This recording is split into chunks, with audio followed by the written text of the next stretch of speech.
marketing. Gab time. Gab time. Gabbing hard.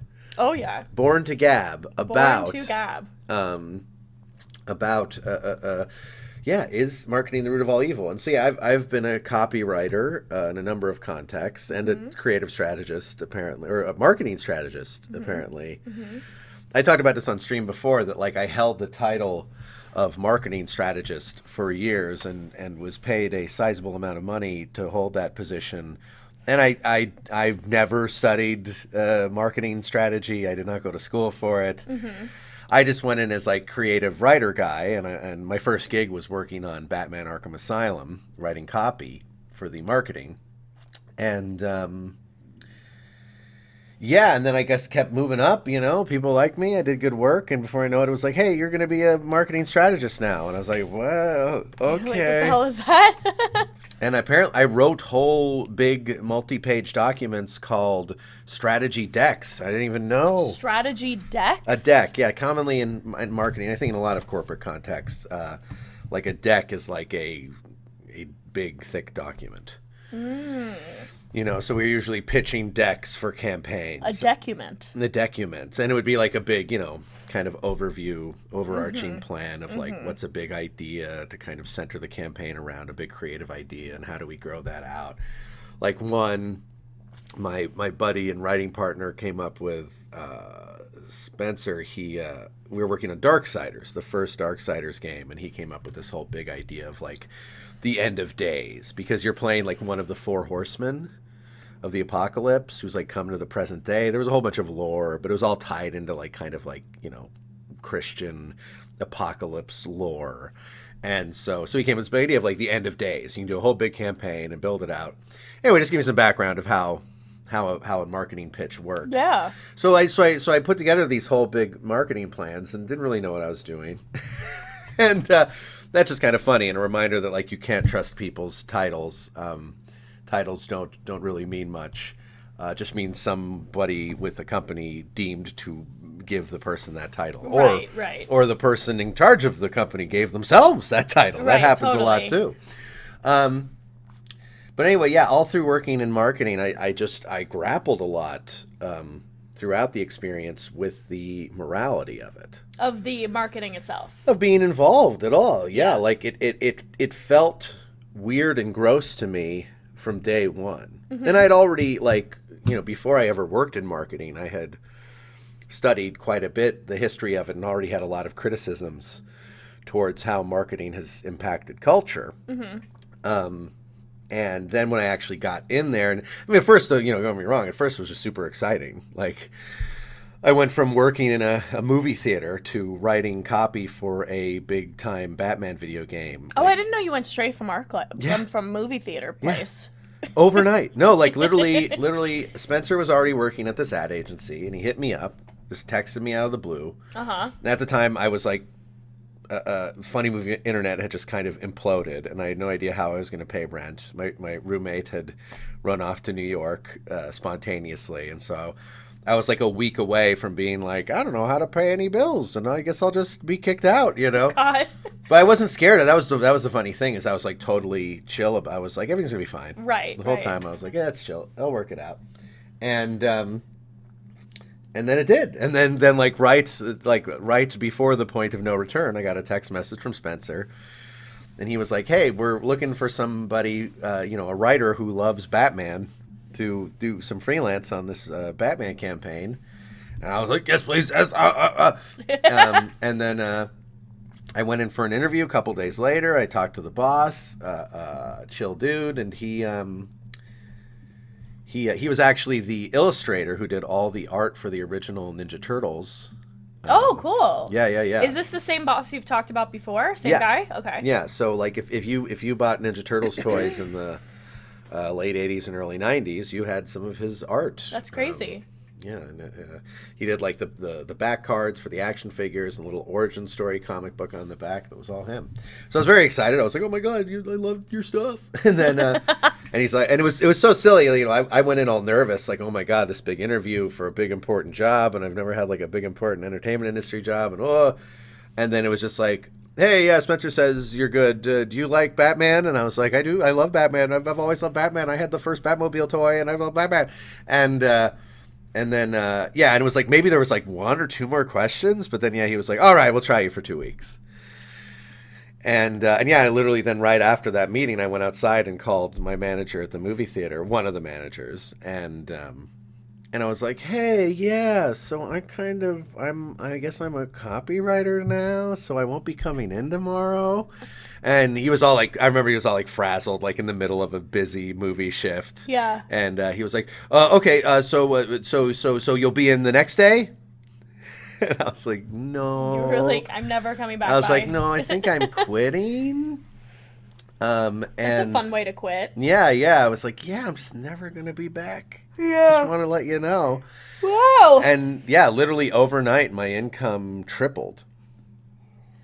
That is awesome. It was awesome at the time, even though it was I learned, as I went on that it was already, I mean, basically I started at like $150 a day rate. And I was, at the time making about $50 a day at ArcLight. So it's like, it's not a ton, but like. No, but it was like crazy at the time. Oh, yeah. And, and then I like found out everyone else was making more and I had to fight for a raise. Yes. And then I got raises and,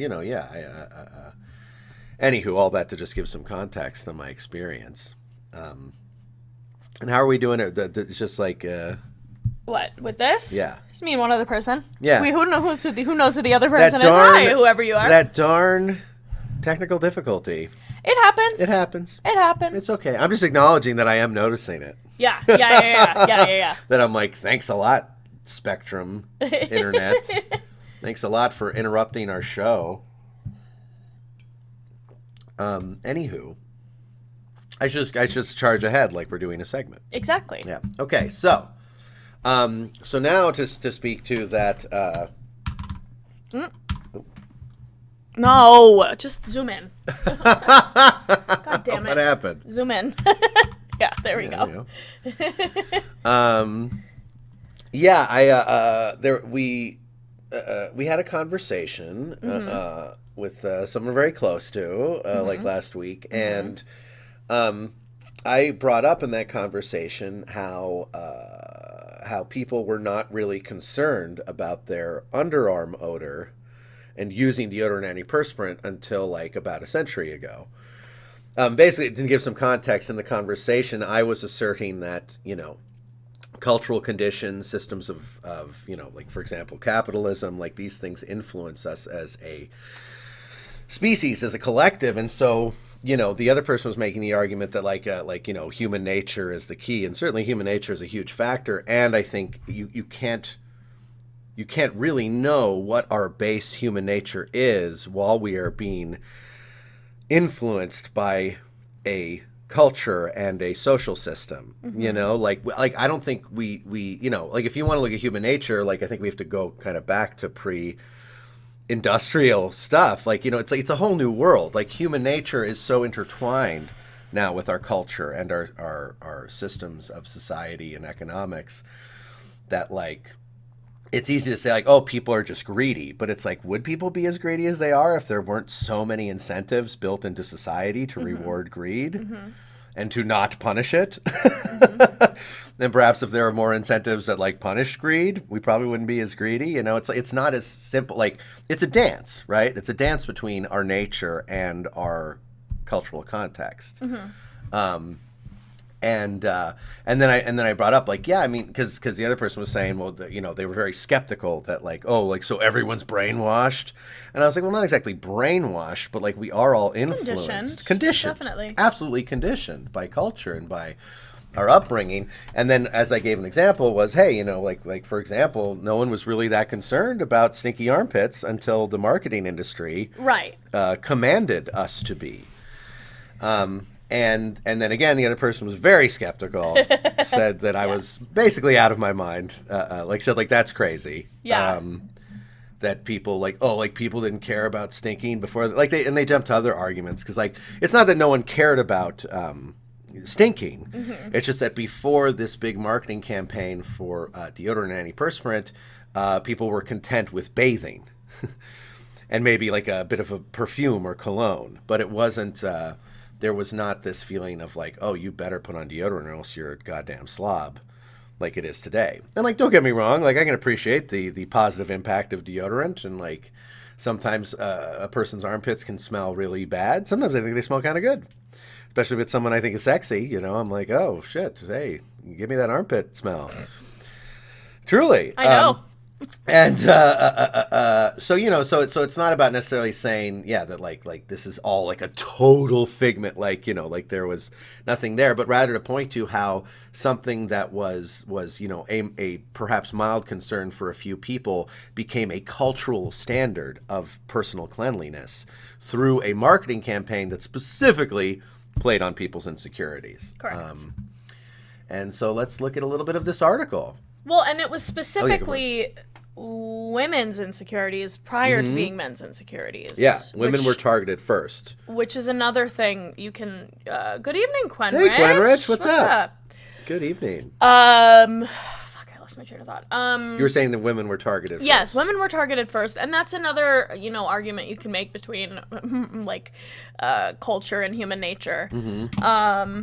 And I do think, like, culture influences, or sorry, human nature influences culture. And culture, but it's culture a dance. Influences what we perceive to be our nature. Totally. But it is very telling that women were the first one attacked here. Well, yeah, and that's always the case. In everything I know about marketing history, every product that was meant to make you, like, you know, cleaner or smell better or prettier, better looking, always targeted women first.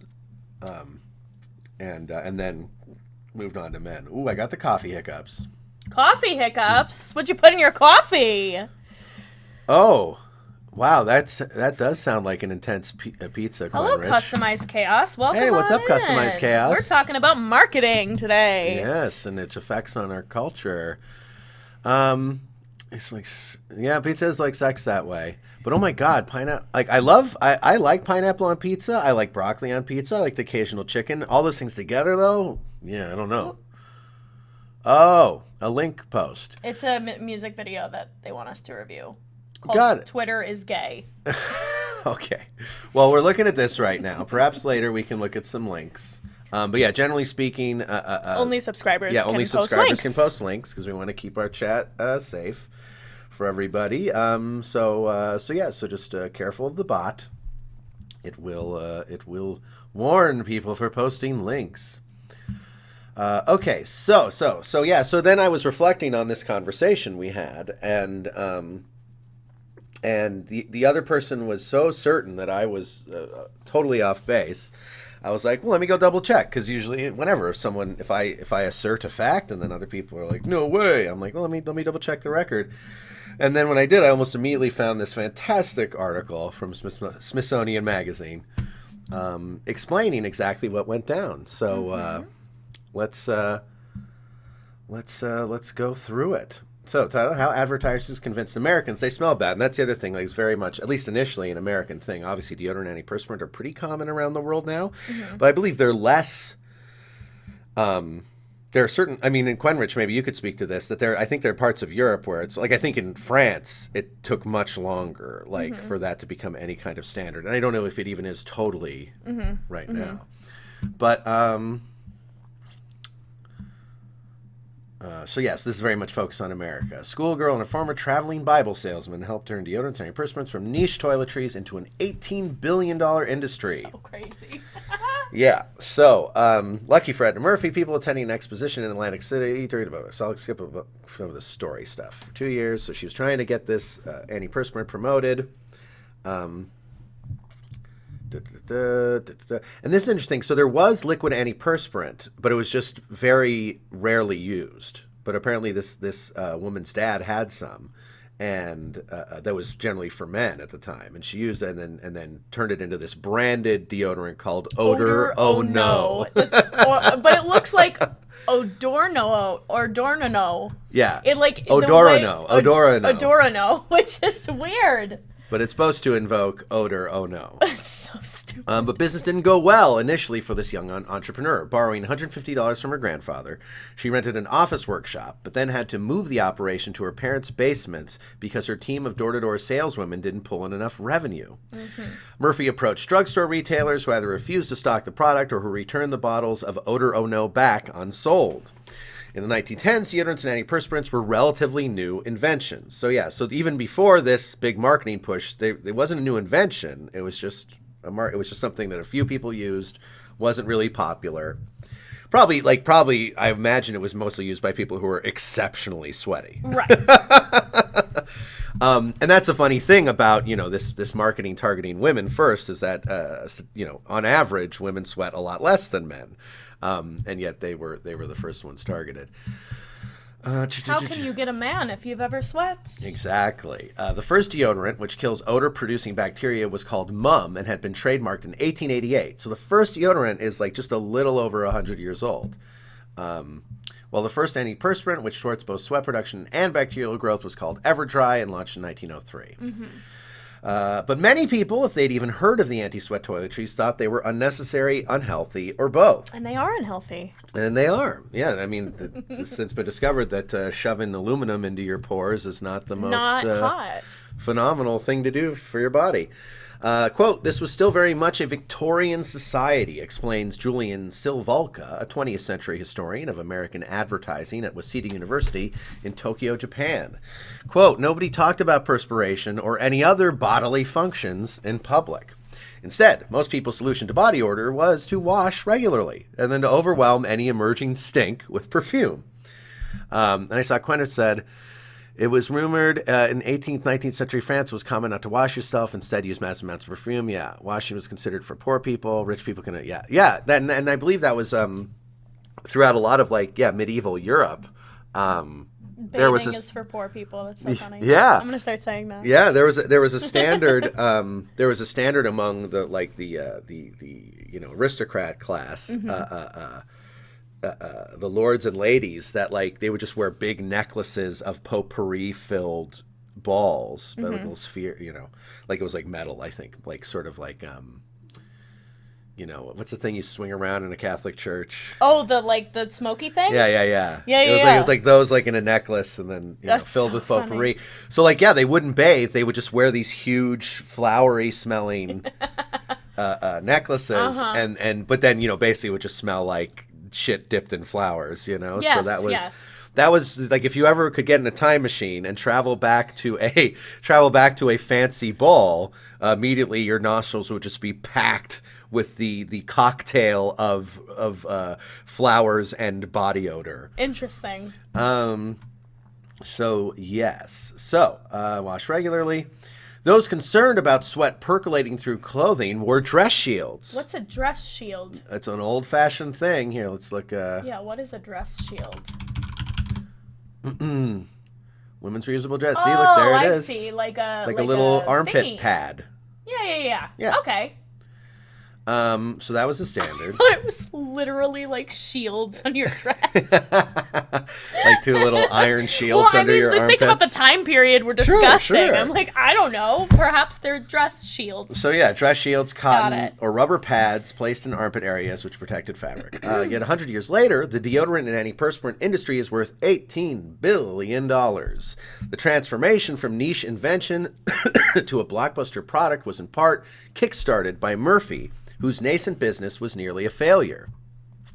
According to Odor Oh No company files at Duke University, Edna Murphy's Odor Oh No booth at the 1912 Atlantic City Exposition initially appeared to be another bust for the product. Quote, "The exhibition demonstrator could not sell any Odor Oh No at first and wired back to Murphy to send some cold cream to cover expenses." First couple days, no one wanted it. Luckily, the exposition lasted all summer, and as attendees wilted in the heat and sweat through their clothing, interest in Odor Oh No rose. Suddenly, Murphy had customers across the country and $30,000 in sales to spend on promotion. And in reality, Odor Oh No needed some serious help in the marketing department. And now here's where we see one of the first pieces of marketing for... Unbelievable. Yeah, zoom way into this shit. The most humiliating moment in my... And this is the thing about... And this is what is... fundamentally disgusting about the marketing industry to me is that it plays on people's insecurities first and foremost. Almost exclusively. Yeah, absolutely. I mean, well, and I had a stand up when I was doing stand up. I had a whole bit about the shift. How if you go and look at old commercials. In fact, I want to see if maybe we can find some on YouTube. Like old commercials. Old film reel commercials. Like, you sad women, get a man. No. This is what I'm saying is that originally the first commercials would play in cinemas. Like Nickelodeons, and they Is that what they were called? Nickelodeons? Yeah, because it costs a nickel to go in. Who knew? I mean, also Nickelodeon then referred to some jukeboxes. It's been used in a number of ways. I didn't put together that the channel Nickelodeon was named after something. Yeah. Interesting. Because they always say Nick, so I never thought nickel. Yeah. Interesting. Yeah. So yeah, you paid a nickel, and the thing is, back then it wasn't like there'd be a big movie and it would show like 6 times that day, and there'd be times. It was just like cinemas were just rooms you'd walk into. It was like a living room with a TV for the neighborhood. So you'd pay a nickel to go in, and then you could sit there as long as you wanted. It was also early days. That's the whole thing of like movie theaters and air conditioning being sort of synonymous, interwoven. Like, that's part of the value started in those early days, that they'd be like, pay a nickel, come in, and you can be cool all day, So yeah, so these old commercials, they played on in cinemas, and they were not manipulative at all. They were the most, and I don't even know if there are any on YouTube, or I'd probably want to search some. Okay, here we go. Yeah, see, even 50s though, 50s you need older. Because even in the 50s, they were already playing on this stuff. Like, I'm talking like 1920s, 1930s. We'll look up 1920s or 1930s. Yeah. Let's see. 1930s commercials. Yeah, there we go. The weirdest old commercials of 1930s. Okay, well, mine might even mean 20s, because even these look a little... Here, like, let's see. Let's see, what's up? Oh, Fleischer Studios, very famous animation house, Zoe. Okay. That's interesting. Is this a commercial? Oh yeah, but I think it's an animated short that is also a commercial. Also, I'm realizing I should probably turn up y'all's volume. Yeah, for sure. Yeah, we're back, Greg. Our Wi-Fi went down. Yeah, sorry. Thanks for everybody for coming back. We had a chance to eat some cereal. And Mirage Leonardo. Oh, Mirage Leonardo, like the comic book. Cool. Nickelodeon, in my opinion, done. Yeah. Yeah, I agree with that. I mean, I think I was probably like a little older, so I was already moving away from it before that, but definitely trying to like return to Nickelodeon. I was like, where's the cartoons? What happened? Yeah. Okay, now that we've got the volume up for them, I want to see. Let's do this. I love this old Oldsmobile, it seems. Is what it said at the top.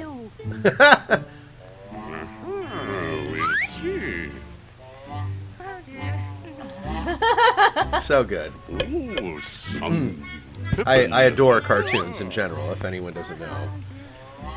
And I love this old Oh, Quenrich, what's Nickelodeon? It's a channel that was huge in the US, still is huge. It was like the first cable channel that was just for kids. Was it the first? Yeah, well, at least not Disney? No, I believe Disney Channel was after Nickelodeon, I'm pretty sure. Interesting. And it started in Canada. Mm-hmm. And like originally it was like super like low budget public access. Mm-hmm. They only had a few weird shows, and then it had this sort of big rebranding and big push in the US as well. Mm-hmm. But yeah, basically it was like the first they operated on a philosophy of like really trying to make the whole channel and all the programming feel like it was really like for authentic kids. Like they were, the people in charge, like the creative executives were very fed up with sort of saccharine sweet children's entertainment that was just all about like, sort of very crass moralizing and cheap animation and all this stuff. So they really they kind of pushed the envelope. Interesting. So like they were the first, like Ren and Stimpy, they did stuff where they were like, kids like boogers. They were like, kids want to see a cartoon about, dogs and cats throwing boogers around. Right. And most other channels would never do something like that. And then of course Nickelodeon became huge because they would do stuff like that. Got it. Cranwich does know what Nickelodeon is, saying that it's after his Oh, time. got it. Okay, back to this. Okay. I'm curious about this. Oh, wow, now it's getting sexy. She's down to her nightgown. Just fits. She put on a fake butt. What are you looking at? Oh. God. These cartoons really get me. Who's there? Who's there? I'm still, that's like your dog. I'm still confused. Oh, careful, dude. It's a little suggestive. He broke the door, locked the door, and ate the cake. I'm so curious how this is going to sell us an Oldsmobile. I don't know. That's what I'm curious about, is what the heck is being sold here. Down the road of life will fly, autumn bubbling, and I. Okay, well, while this weird stuff goes on, my point about the older commercials is that it used to, the very first, are like hyper literal. Wow, this is so weird. This is so weird. So she was scared of him, and now he fed her a candy, and now like he like tamed her. This is taming him. Oh no. Oh. She knocked his ass out.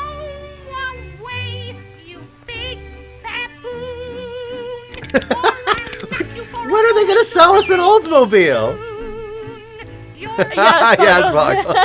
Also, welcome, Bayou Big and Spoggle. Hey, what's up, Bayou Big and Spoggle? This is wild.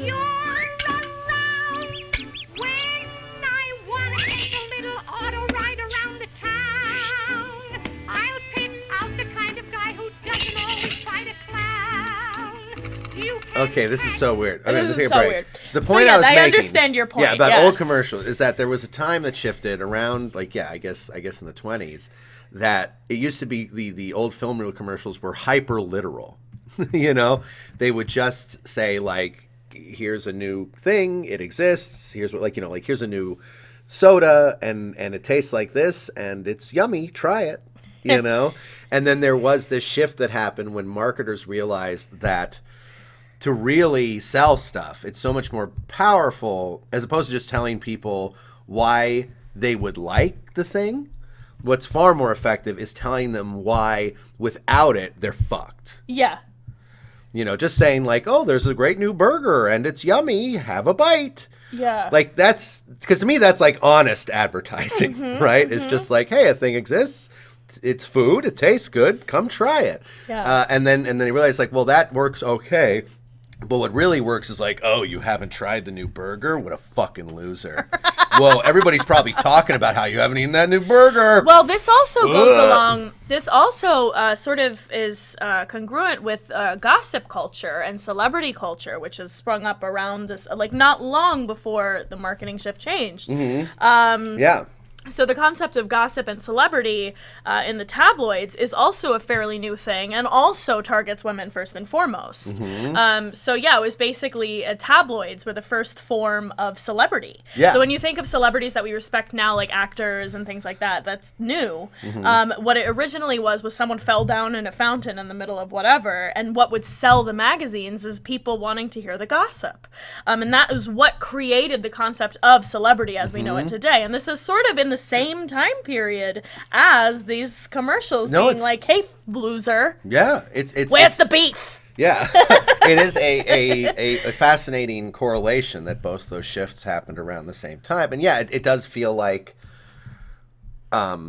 media running entities, be it on the marketing side or on like magazine, like the journal, the publishing side, everybody with money just figured out like, oh, if we play on people's psychology, because that's the other thing. Yeah. Everything we know about psychology today was just starting to be discovered in the late 1800s, I believe, right? Like, I mean, when was? Yeah, let's look it up. When was for like? When did we find the origins of modern psychology? I want to say it was in the maybe it was 1700s.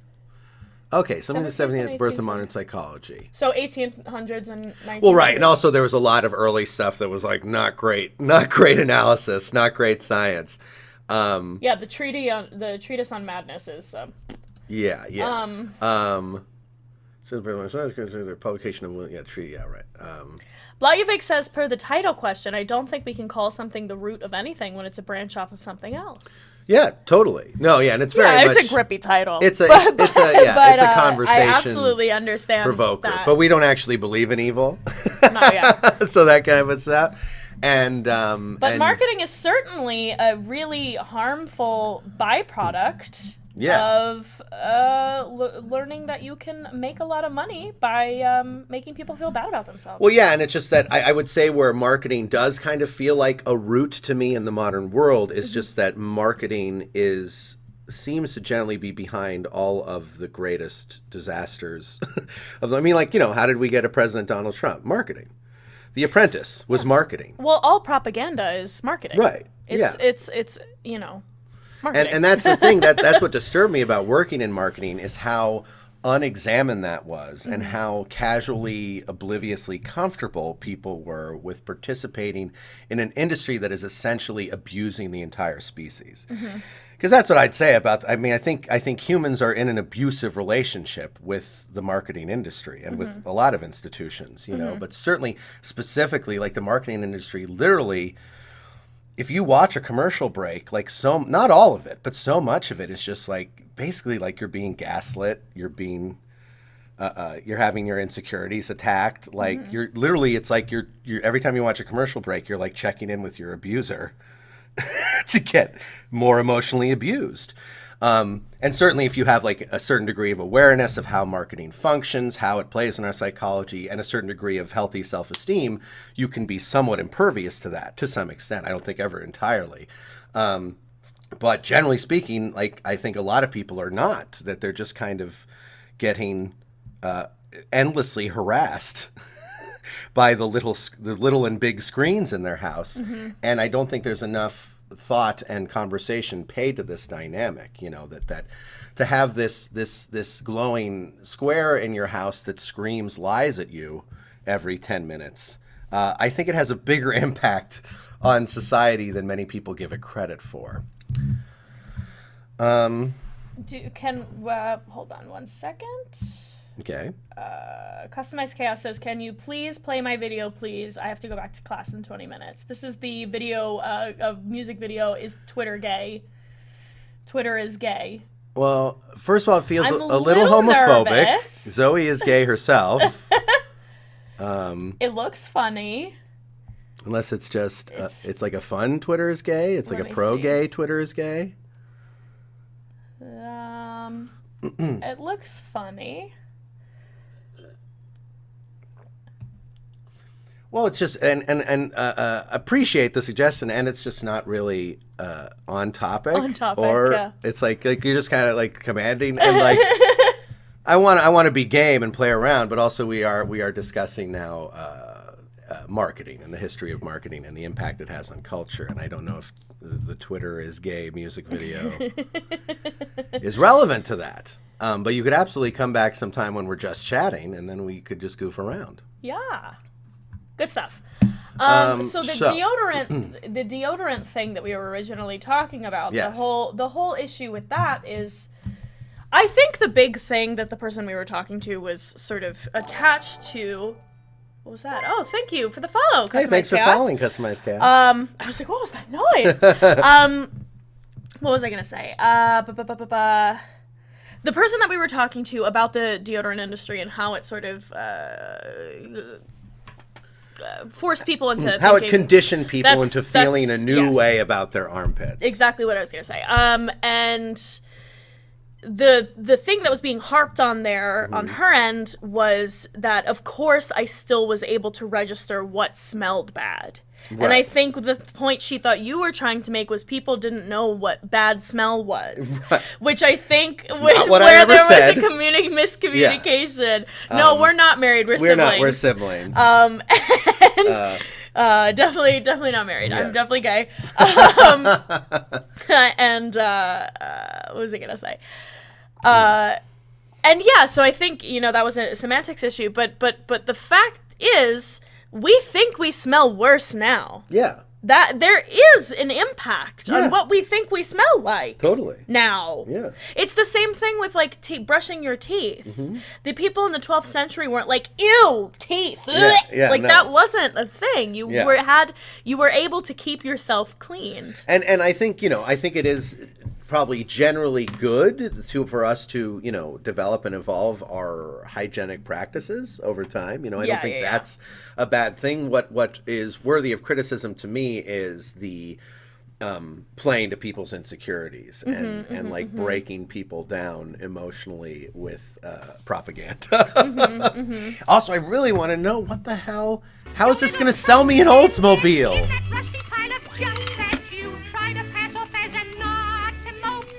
Okay, so she's singing about, I guess this dastardly guy is supposed to be a purveyor of shitty cars? Wow, he sure did get turned into stairs. This is Tall Girl, y'all. This is what Tall Girl was adapted from. Plus Vice Gal says this Many cartoon people is thought back the in the good old automobile would days. never Yeah, replace the good horse, old days, sure. but it certainly took the place of the parlor sofa For on some a Sunday people. afternoon. Those old cars looked funny, but they struggled along in spite of the horse laughs. Let's all This sing is so about the abstract. old road that's still This rolling right along. sphere Now bouncing follow along a the road. ball. Okay, we finally got a car on screen. Still has an Oldsmobile. He loves a dear little girl. Oh, yeah. I've read about that before, Blatt Yavek. That's a very how stinky interesting- the colonizers were. That's a very interesting That point. Good point, Eric. They should call it like Baby's Mobile. She tries to learn the auto. So this is very much, these Fleischer cartoons were hugely popular at the time. So it seems like Oldsmobile just commissioned Fleischer to do one of their standard little shorts and then throw some Oldsmobile footage at the end. Look at this Oldsmobile. This is crazy. I love how goofy they used to look. Down the road of life will fly. Oh yeah, Glenrich. Memes have been a thing forever, and like penis drawing. Oh, yeah. We're exactly the same as we were before. Totally. Yeah, it's Spago. It is. It's wild. Whole different world. You can go as far as Well, that's some other interesting stuff about auto history is how I don't know if you're familiar with like how speed limits developed No, and how there were like these are not things I researched. Yeah, when autos first came out, like there was a lot of concern about, because the first automobiles like Model T, etc., could only go like 15 miles per hour. The first automobiles. Yeah, all all they could do was like putter along. And then as the technology advanced, they could go faster. And initially, I think the first, let's see, the history of speed limits. Not to jump all over the place, but I like to jump all over the place and learn about things. This law limit legal speed of motor vehicles to 12 miles per hour in cities and 15 miles per hour. You know what? on the I road. do think Yeah. I remember learning about this. So originally it was like people were like 15 miles per hour. Like they're like, we can't live in a world this dangerous. And then slowly over time with marketing, see, it actually is on topic. Marketing convinced people like, actually, we should probably all drive like 85 miles per hour all the time. Super fast. And have like just tons of accidents and multiple car pileups on freeways. Because how else are we supposed to get to work on time?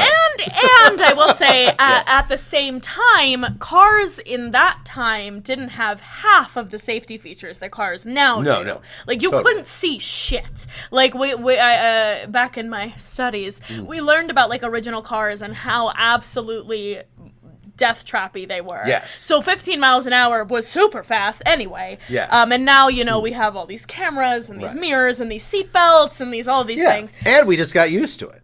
And just our brains got comfortable with the idea of very fast, giant hunks of metal speeding around our world everywhere all the time. So crazy. But when it was first, it was like, "Are you?" And I do think it's a little wacky.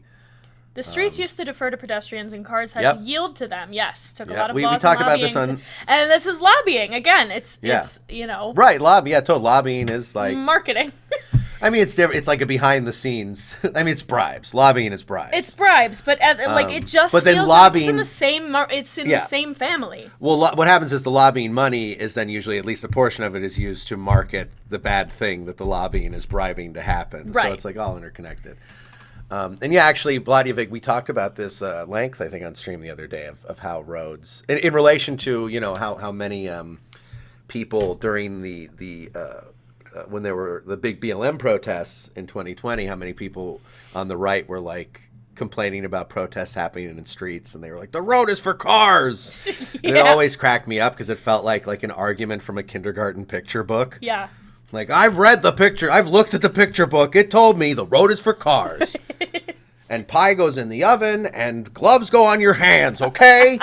And it just cracked me up because literally, originally, the road was not for cars, and it took lobbying and bribes and marketing to convince people that they should abandon their right to the road and give it to cars. And I've made the argument on here that it's frustrating when, because I think there was like a Trump rally happening on Long Island, and I was like, you shouldn't be obstructing traffic. Mm-hmm. And then what you asked was, what about the Black Lives Matter protests? Right. And I was like, oh shit. Yeah. No, I mean, like, obstructing right. Well, traffic is a great way to protest. Yeah, it's hard to find the really old commercials. These are all like 1930. And I think it's the film reel commercials were like 1920s, maybe even 1910s. Yeah, we missed you, Blatjevig. Same deal. It's you know what's funny? It got super warm in LA where we are right now. It was like 80 degrees for a few days. And now it's like 45 degrees and I'm furious. So I totally get that. Get active. Everyone touch grass all the time. Yes. Oh, good. More commercials. Yeah, like, I mean, this is a little bit more of the flavor I was talking about, where it's a little more literal. It's just telling you, like, you know. What it is. Yeah, there's nothing about, like you don't smoke Lucky, well, you're going to be an idiot. Everyone's going to think you're a jerk. It's just like, hey, this sports guy says it's good. And I like this, they never cut my wind. I don't know, what is 80 degrees in Celsius? Wait, because in the first one, too, they never affect my wind. Because, like, to me, I think farts. Like breaking wind, because I'll take any excuse to think of a fart. 26.6, Quenwich. Or yeah, like more sustaining than meat. Okay, so even this, they're starting to get a little over the top. But again, still not like eat a Hershey's bar or you're a loser. It's like Hershey's. It's food. It will sustain you. It's sweet to eat. Right? Yeah. Like very straightforward. Well, and now, like, say, like, the Snickers commercials are like, you're a fucking asshole until you've had a Snickers. Right, yeah. Like, you didn't have a Snickers yet? You're probably being mean to everyone. You're being a jerk if you're not eating a Snickers bar. Or it's like, you know, it's like a really cool young person, like, pop and locking in front of a wall covered with graffiti and, like, dancing with a Hershey's bar. And then they, like, throw it up in the air, and then someone else catches it in another cool locale, and then they're dancing. And it's like, could you just say you make chocolate? What does your chocolate have to do with hip-hop dancers? Well, that's the thing. We've been watching... Okay, so Casey and I have been watching a lot of Hulu, and we have ads with Hulu. And so it's the same, like, 7 ads over and over and over again. Right. The Hulu and they're special. all so weird. Like, none of them have anything to do with the products. Yeah. And like... Because you can't sell a product just saying what the product is. Are you insane? You have to say how it will make you a new, better kind of person to eat Hershey's bars. Yeah, that's the thing. Like bullshitting. But I swear, like, I wish I had, like, searched for commercials beforehand. There are these old film reel commercials that are so literal. Like, they don't even bullshit. Yeah. That they're just like, new shoe store opened in the neighborhood. We sell shoes, and they will fit on your feet. and that was it. And now hey, it's you like, Bigfoot loser. Hey, have you gotten the cool new shoe that's the only way to be a good person? No? Fuck you. Greg says the Matt Damon commercial for crypto is so cringe in my opinion. Same with I haven't seen that yet. Let's watch that. Let's watch it. Let's watch a modern commercial. Matt Damon crypto commercial.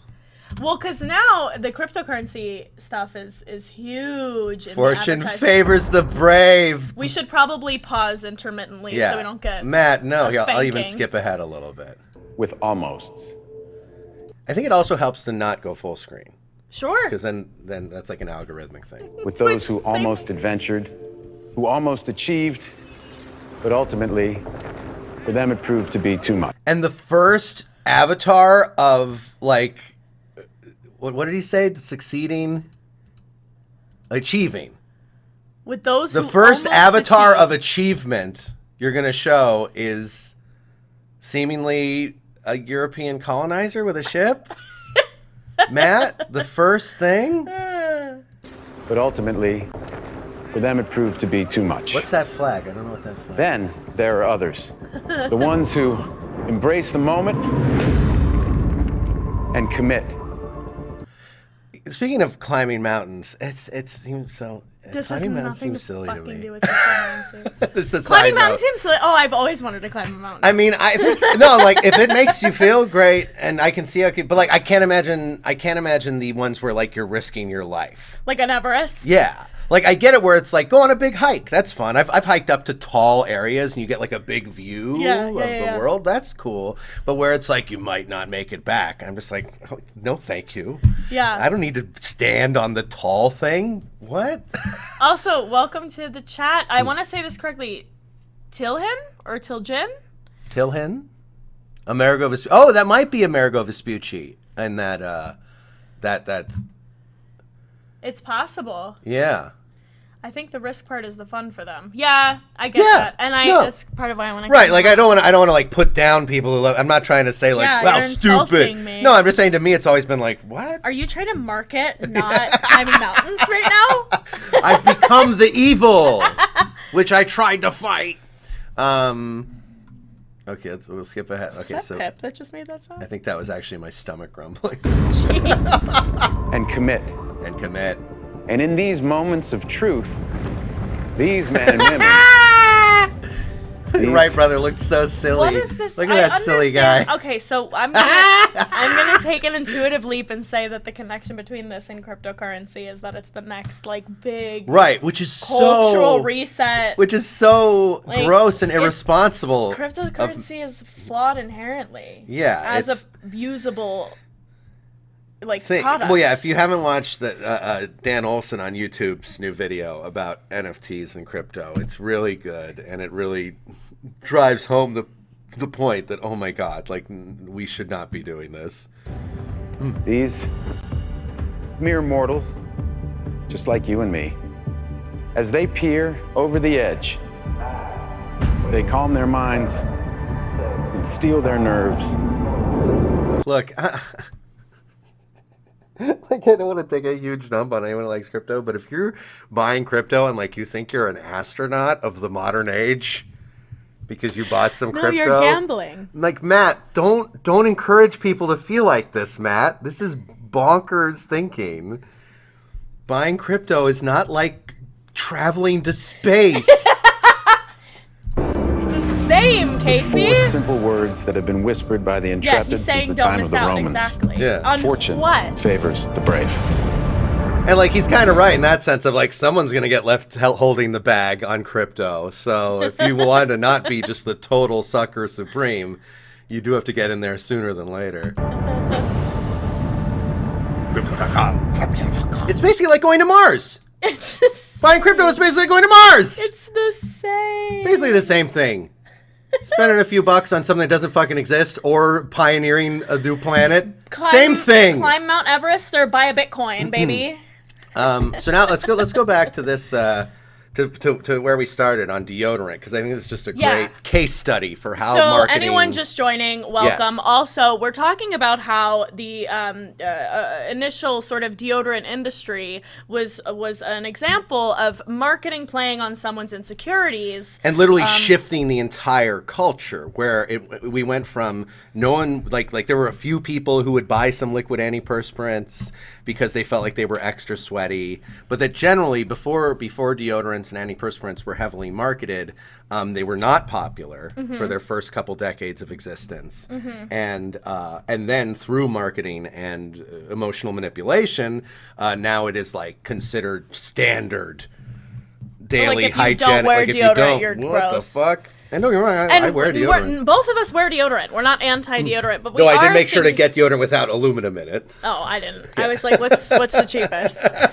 I was like, Dove all the way, baby. Let's go. Yeah, fill me with aluminum. I was like, Dove, what a cool bottle.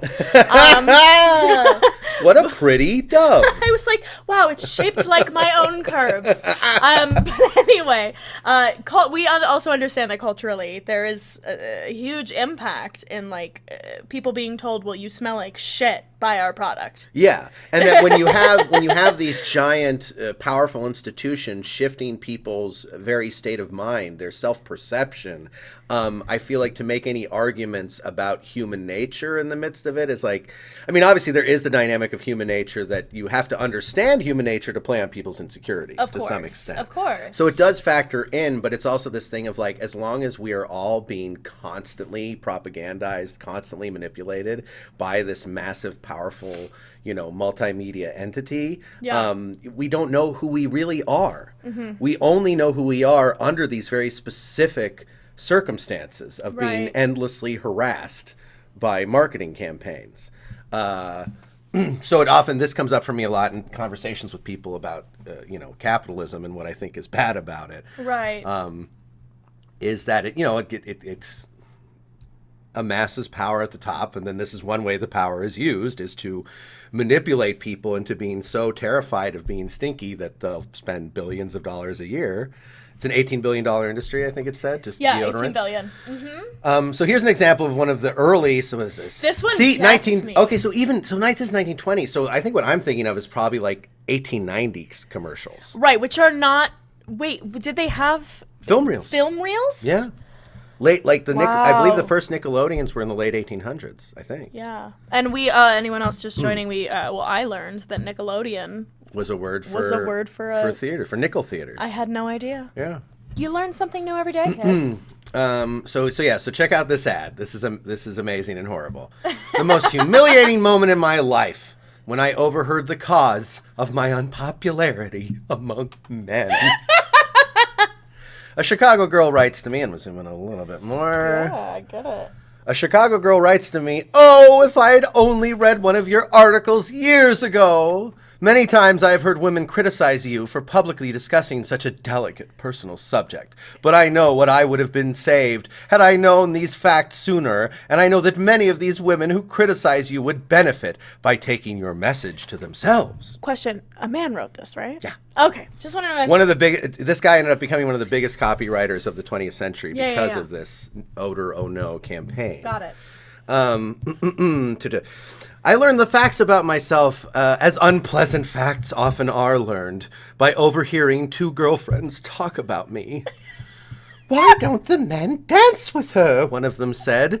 Here came a few words I couldn't catch, and then, of course, she's unconscious of it. Poor dear. But she does suffer frightfully from perspiration.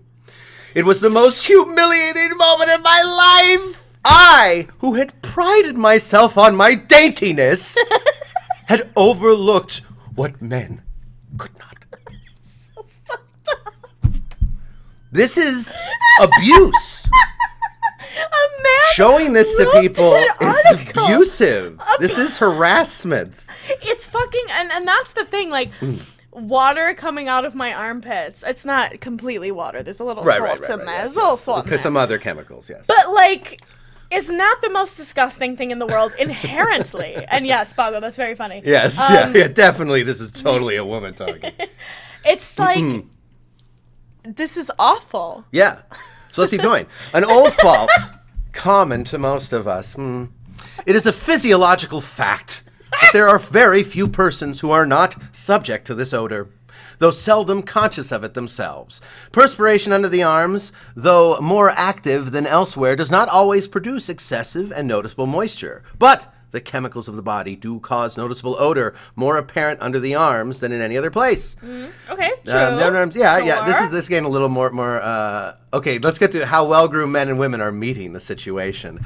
Well-groomed men and women everywhere are meeting this trying situation with methods that are simple and direct. They have learned that it cannot be neglected any more than any other essential of personal cleanliness.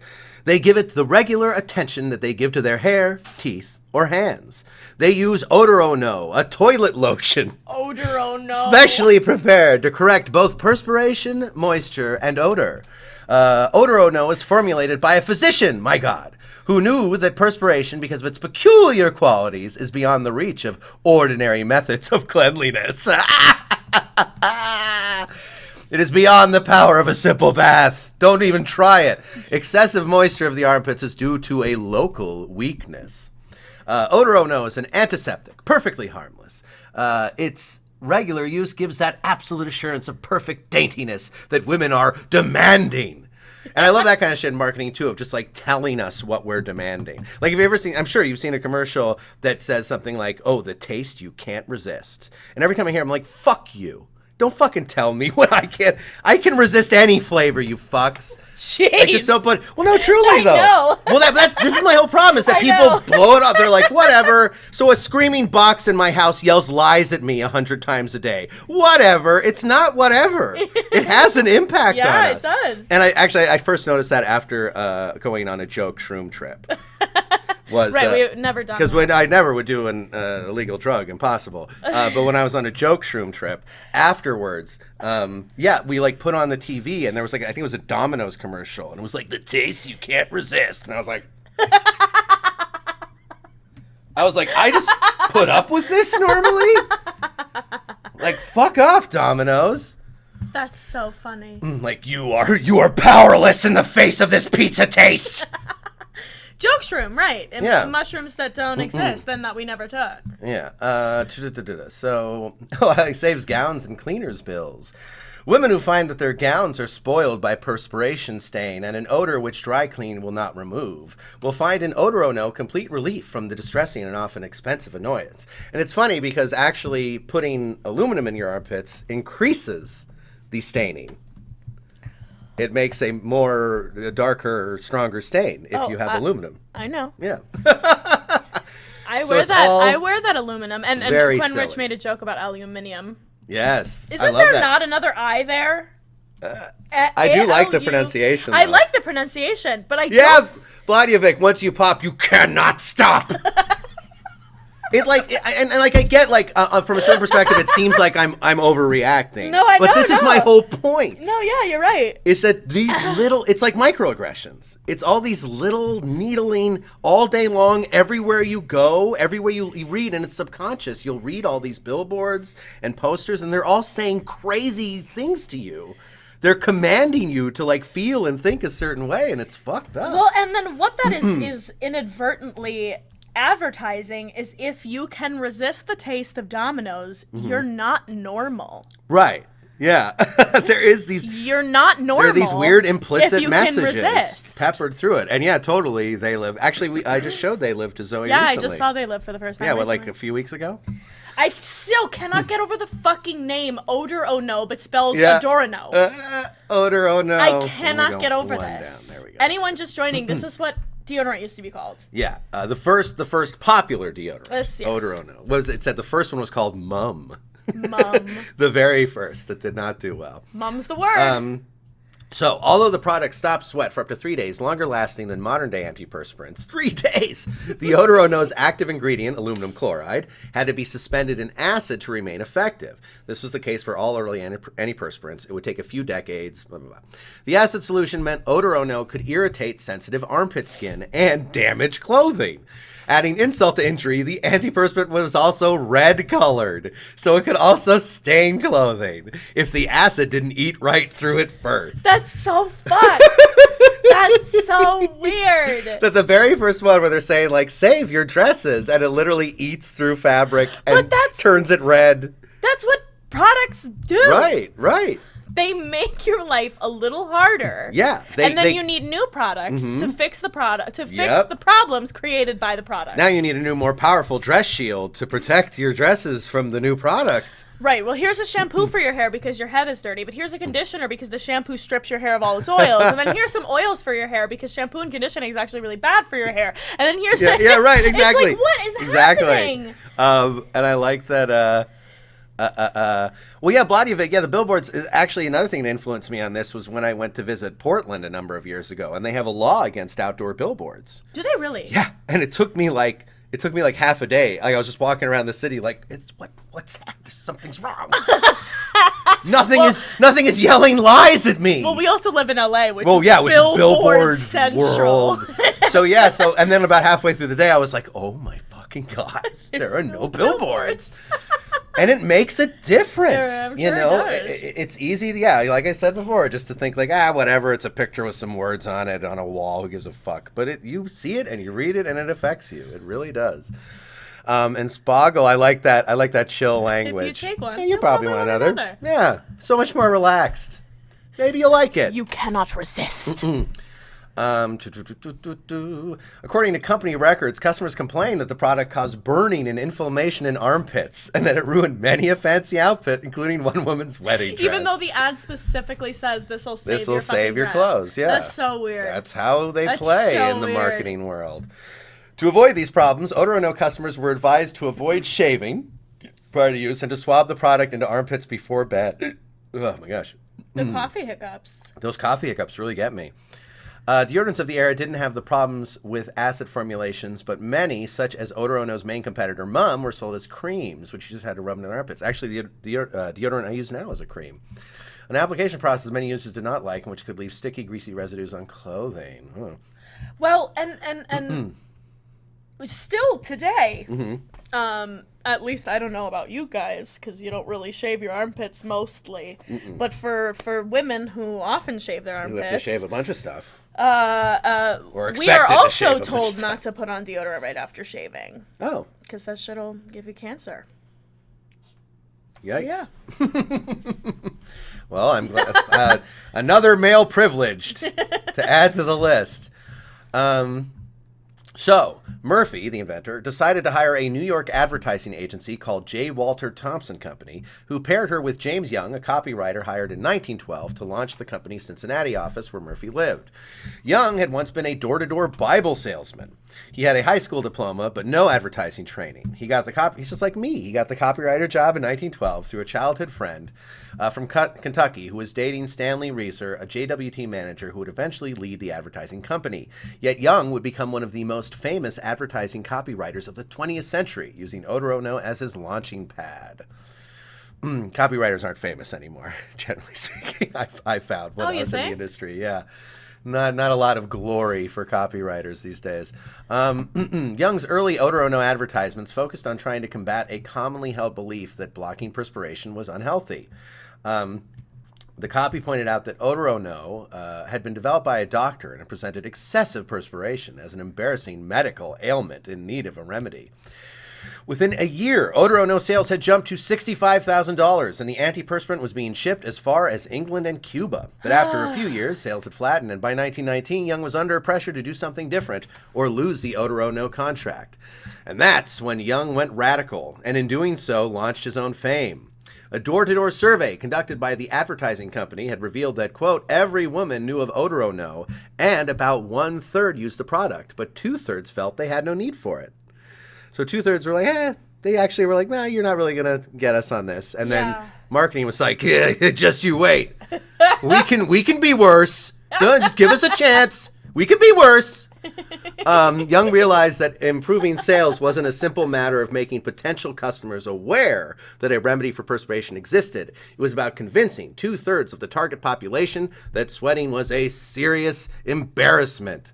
Young decided to present perspiration as a social faux pas that nobody would directly tell you was responsible for your unpopularity, but which they were happy to gossip behind your back about. That's so fucked up. Truly, wow. Yeah, like really disgusting. Everyone's talking about you behind your back unless you wear our product. Yeah, and it worked and they won. That's so crazy.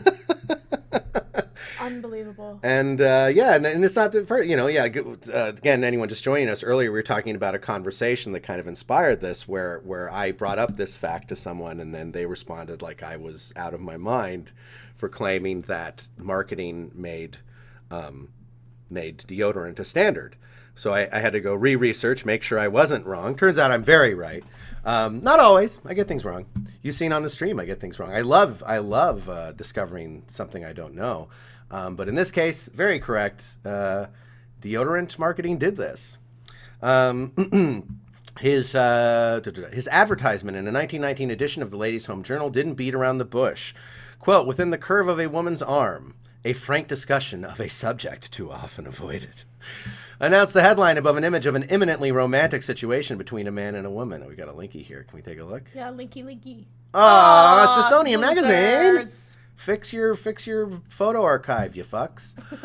I'm just kidding. I love you, Smithsonian Magazine. This article rules. Reading more like a lyrical public service announcement than an advert, Young continued, "A woman's arm!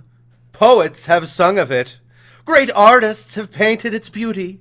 It should be the daintiest, sweetest thing in the world. And yet, unfortunately, it isn't always." The advertisement goes on to explain that women may be stinky and offensive, and they might not even know it.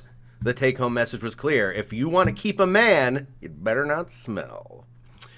Super fucked. So Spoggle says, I heard, I saw that one. Yeah, you shaved your armpits once, and it sucked. Yeah, it sucks every time. Yeah. And Quenrich thought it's very funny. Wait, I want to watch this. What is this? Oh, yeah, this will be good. Everyone, come watch an early deodorant commercial with us. Here we go. Stopette asks, what's your line? I've got the busiest job in the whole world, American housewife. That means being on the go all day long. Indeed. And it means looking my best at dinner time, too. That's why I always use Stopette spray deodorant. It gives me protection I can be sure of no matter what my day's schedule What's it called? calls for. Stop it? It's so quick. Stop it! And so wonderfully convenient. Just a squeeze of the bottle and poof, there goes perspiration. Hold the bottle upright and you get this fine, misty spray. Yes, here Glorious. at last is What a the mess. truly modern deodorant. No sticky Truly fingers, modern no deodorant. mess, no waste. Oops. No way. But don't worry, that marvelous Stopette bottle can't break, leak, or spill. Well, it can. Find out. But it's plastic, right? Back then, it was still like very exciting that Plastic something would was, come like, in a the plastic thing. bottle. Oh, It was yeah. like, ooh, look at this. For yourself why millions have turned from old-fashioned deodorants to the new convenience, new effectiveness of Stopette. What fun little At your buddies. favorite drug or cosmetic counter, ask for Stopette spray deodorant. It's Stop It for girls. goes Stop It. Stop it. Don't stop it. That's man's work. It's subliminal messaging for the girls. Yeah. The advertisement. Get out of here. I said get out of here. Okay. The advertisement caused shockwaves in a 1919 society that still didn't feel comfortable mentioning bodily fluids. Some 200 Ladies' Home Journal readers were so insulted by the ad that they canceled their magazine subscriptions. Good. That's very funny. Yeah.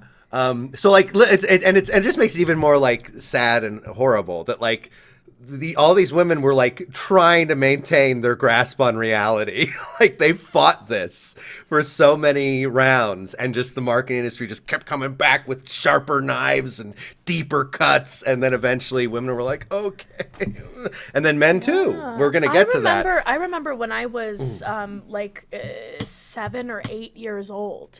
I started experiencing my first bout of body odor, I guess. And I remember my parents were like, "You smell like fucking Burger King." They didn't say the F word. And I was like, ah! And I've worn deodorant like obsessively ever since. And that's what is happening here. I just had to have someone tell me I smell like Burger King once. That is when I was some like harsh. 8. That is some harsh phrasing. That is some harsh word choice. You're smelling like Burger King. Yeah. And I was like, I'm 8. Yeah, instead of like, oh, you're getting older and you're going to start perspiring and you might want to start using deodorant to smell nice. No, it's like, you smell like a fucking Burger King. That's the thing, though, with this marketing industry is that's what they're doing. They're not saying, like, they're not gently letting anyone know anything. Right. They're quite literally saying, women, you smell like Burger King. No men will fuck you. Yeah. Men don't fuck Burger King. Men don't stinking fuck babes. Burger King girls. No. You got to wash that Burger King stink out of your pits. Where are Stopette? Yeah. Use Stopette. Odoro no. Yeah, you just reminded me of something, and then I lost it. Wow. Yeah, what an idiot. Articulate? I think not. Okay, it'll come back to me later. That's it, because you're talking about the first time you got told. My first encounter of like adults saying that was in elementary school. I think it was 5th grade. And there was one day after recess when we all came back into class, and the teacher was like, she did it in a very sort of like a little in this tone of she was like, well, you know, I was coming back from recess, and you know, some of you boys, some of you might want to start thinking about using deodorant soon, because coming back from recess, you boys, you might want to. And I was like, oh no, I'm a stink monster. Mom, Dad, put something in my armpits, quick.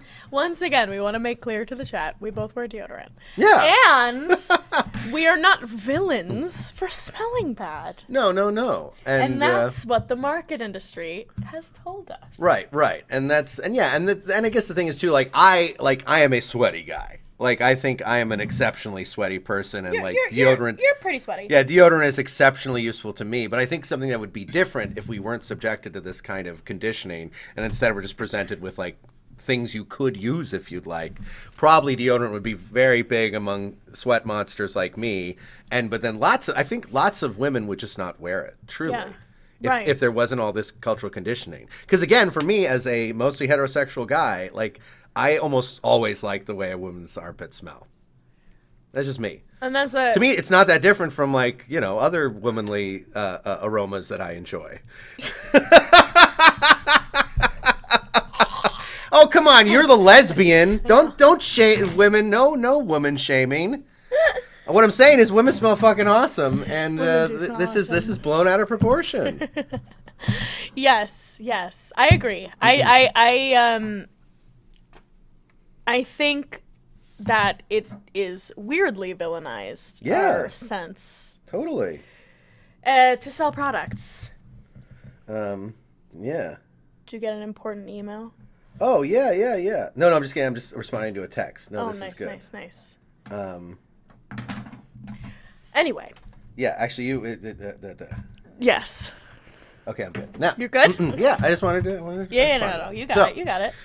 The advertisement caused shockwaves in a 1919 society. Eventually, by fluids were so insulted they canceled. In a memoir, Young notes, Young is the copywriter, that women in his social circle stopped speaking to him, while other JW2 female copywriters told him, quote, he had insulted every woman in America, unquote. But the strategy worked. According to JWT archives, Odor No sales rose 112% to 417,000 in 1920, the following year. That's so crazy. Yeah, huge jump.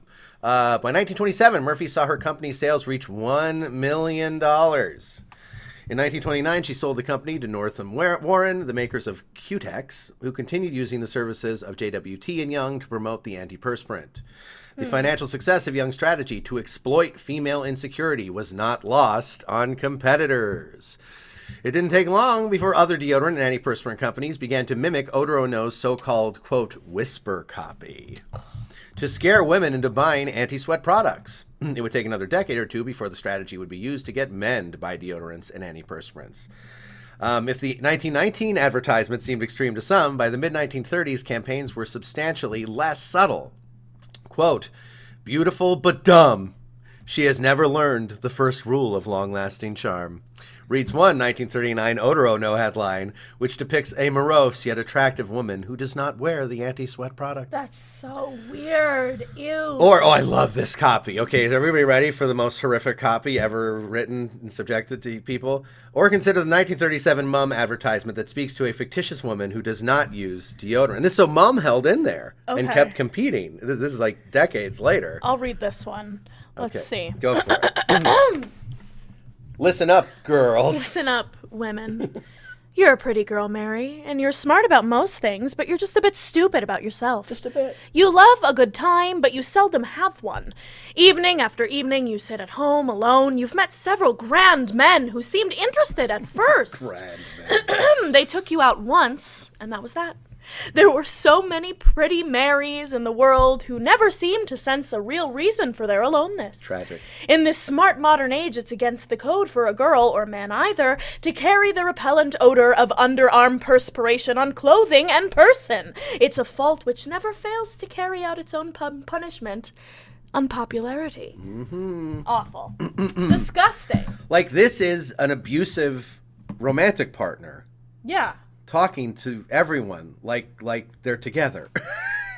Like, if an individual said this, we'd be horrified, but we're so desensitized because, like, obviously marketing is now a little different from this, and also there's this whole new, the trend now, I'd say, in terms of the flavor of most modern marketing is like there is almost this weird like positive affirmation trend now of like, you're fucking great, like you're the mom, and all you need is this other thing. Like, it has gotten like a little more positive. It's still total bullshit and lies generally, but like it's a little more of a like, you're a rockin' mom, and many mom who rocks like you could really rock more with this rockin' new product for moms, you know.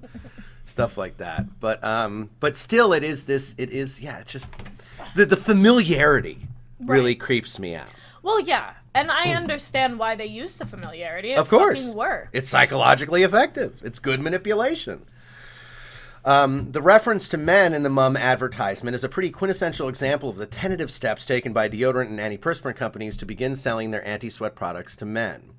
At the beginning of the 20th century, body odor was not considered a problem for men because it was a part of being masculine, explains Kari Castile, a history doctoral student at Auburn University who is writing her dissertation on the advertisement of deodorants and antiperspirants to men. Quote, but then companies realized that 50% of the market was not using their products. Initially, copywriters for Odor Oh No, Mum, and other products began adding snarky comments at the end of advertisements targeted to women saying, women, it's time to stop letting your men be smelly. When you buy too. That's so fucked up. 1928 survey of JWT's male employees is revealing about that era's opinions of deodorants and antiperspirants. Quote, I consider a body deodorant for masculine use to be sissified, notes one responder. Quote, I like to rub my body in pure grain alcohol after a bath, but do not do so regularly, asserts another. However, the potential profit I love that too. I'm going to start rubbing down with pure grain alcohol after every shower. Maybe it's great. You don't know. We haven't tried it. How do we know? Until we try. Folks at home, feel free to send us some grain. Or Well, Blatjevig just sent a link about a sketch show about this in our Discord. Oh, fun. And Mark, I Mary smell and smother my lovers with my smell, and they're aroused. Menace. It's so funny. Our dad wrote the jingle for By Men. Yeah. Dad, if all this horrible stuff hadn't happened, that gig might have never existed. Honestly. So, small world. Thank the sad women who smell bad. Yeah, it's true. It's funny. Your marketing career. Quote, I feel there's a market for deodorants among men that is practically unscratched. The copy approach is always directed at women. Why not an intelligent campaign in a leading men's magazine? If someone like Menon's got out a deodorant, men would buy it. Present preparations have a feminine association most men only shy at. According to Castile's research, the first deodorant for men was launched in 1935, put in black bottle and called Top Flight, like the modern but unrelated golf ball brand. Jesus. As with the products for women, advertisers preyed on men's insecurities. Yeah, because so then this is fascinating too, of like that they were very strategic and they figured out like, okay, we can't just go after the same insecurities. We got to figure out the best vulnerabilities of men to prey on. In the Great Depression of the 1930s, men were worried about losing their job. Advertisements focused on the embarrassment of being stinky in the office and how unprofessional grooming could foil your career, she says. The Depression shifted the roles of men, Castile says. Men who had been farmers or laborers had lost their masculinity by losing their jobs. Top Flight offered a way to become masculine instantly. Or so the advertisement said, unquote. To do so, the products had to distance themselves from, female toiletry. For example, Seaforth A deodorant sold in ceramic whiskey jugs starting in the 1940s. Quote, because the company owner, Alfred McKelvey, said he couldn't think of anything more manly than whiskey. That's so funny. And so... I love whiskey. I love whiskey, too. Except, I love the flavor of whiskey. It doesn't make me feel good. That's why I don't drink it. Whiskey. I always get a headache when I drink whiskey. Whiskey tickles my brain. But then I also went on the whiskey trail with buddies. It's a real love-hate relationship. And so anti-sweat products became a part of America's daily grooming routine for both men and women. A multitude of products flooded the marketplace with names like Shun, Hush, Veto, Non-Spy, Dainty Dry, Slick, Purr Stop, and Zip, to name just a few. With more companies invested in anti-sweat technology, the decades between 1940 and 1970 saw the development of new delivery systems such as sticks, roll-ons, sprays, and aerosols, as well as a bounty of newer, sometimes safer formulations. Naysayers might argue that Western society would have eventually developed its dependence on deodorants and antiperspirants without Murphy and Young, but they certainly left their mark in the armpits of America, as did the heat of New Jersey's summer of 1912. And so that's an interesting note they end on, of the question of, would it have happened anyway? Would it have happened anyway? And I think certainly, inevitably, but then it's fascinating that they say, Western society, because it wasn't, everything's interconnected, right? And so this flavor of marketing and this approach did not just spring out of nowhere. It sprang out of a society that was already very comfortable with, doing anything for money. And also, I think as time went on, people like nice smells. People, obviously, even before deodorant and antiperspirant, perfumes and colognes were a thing for long, thousands of years.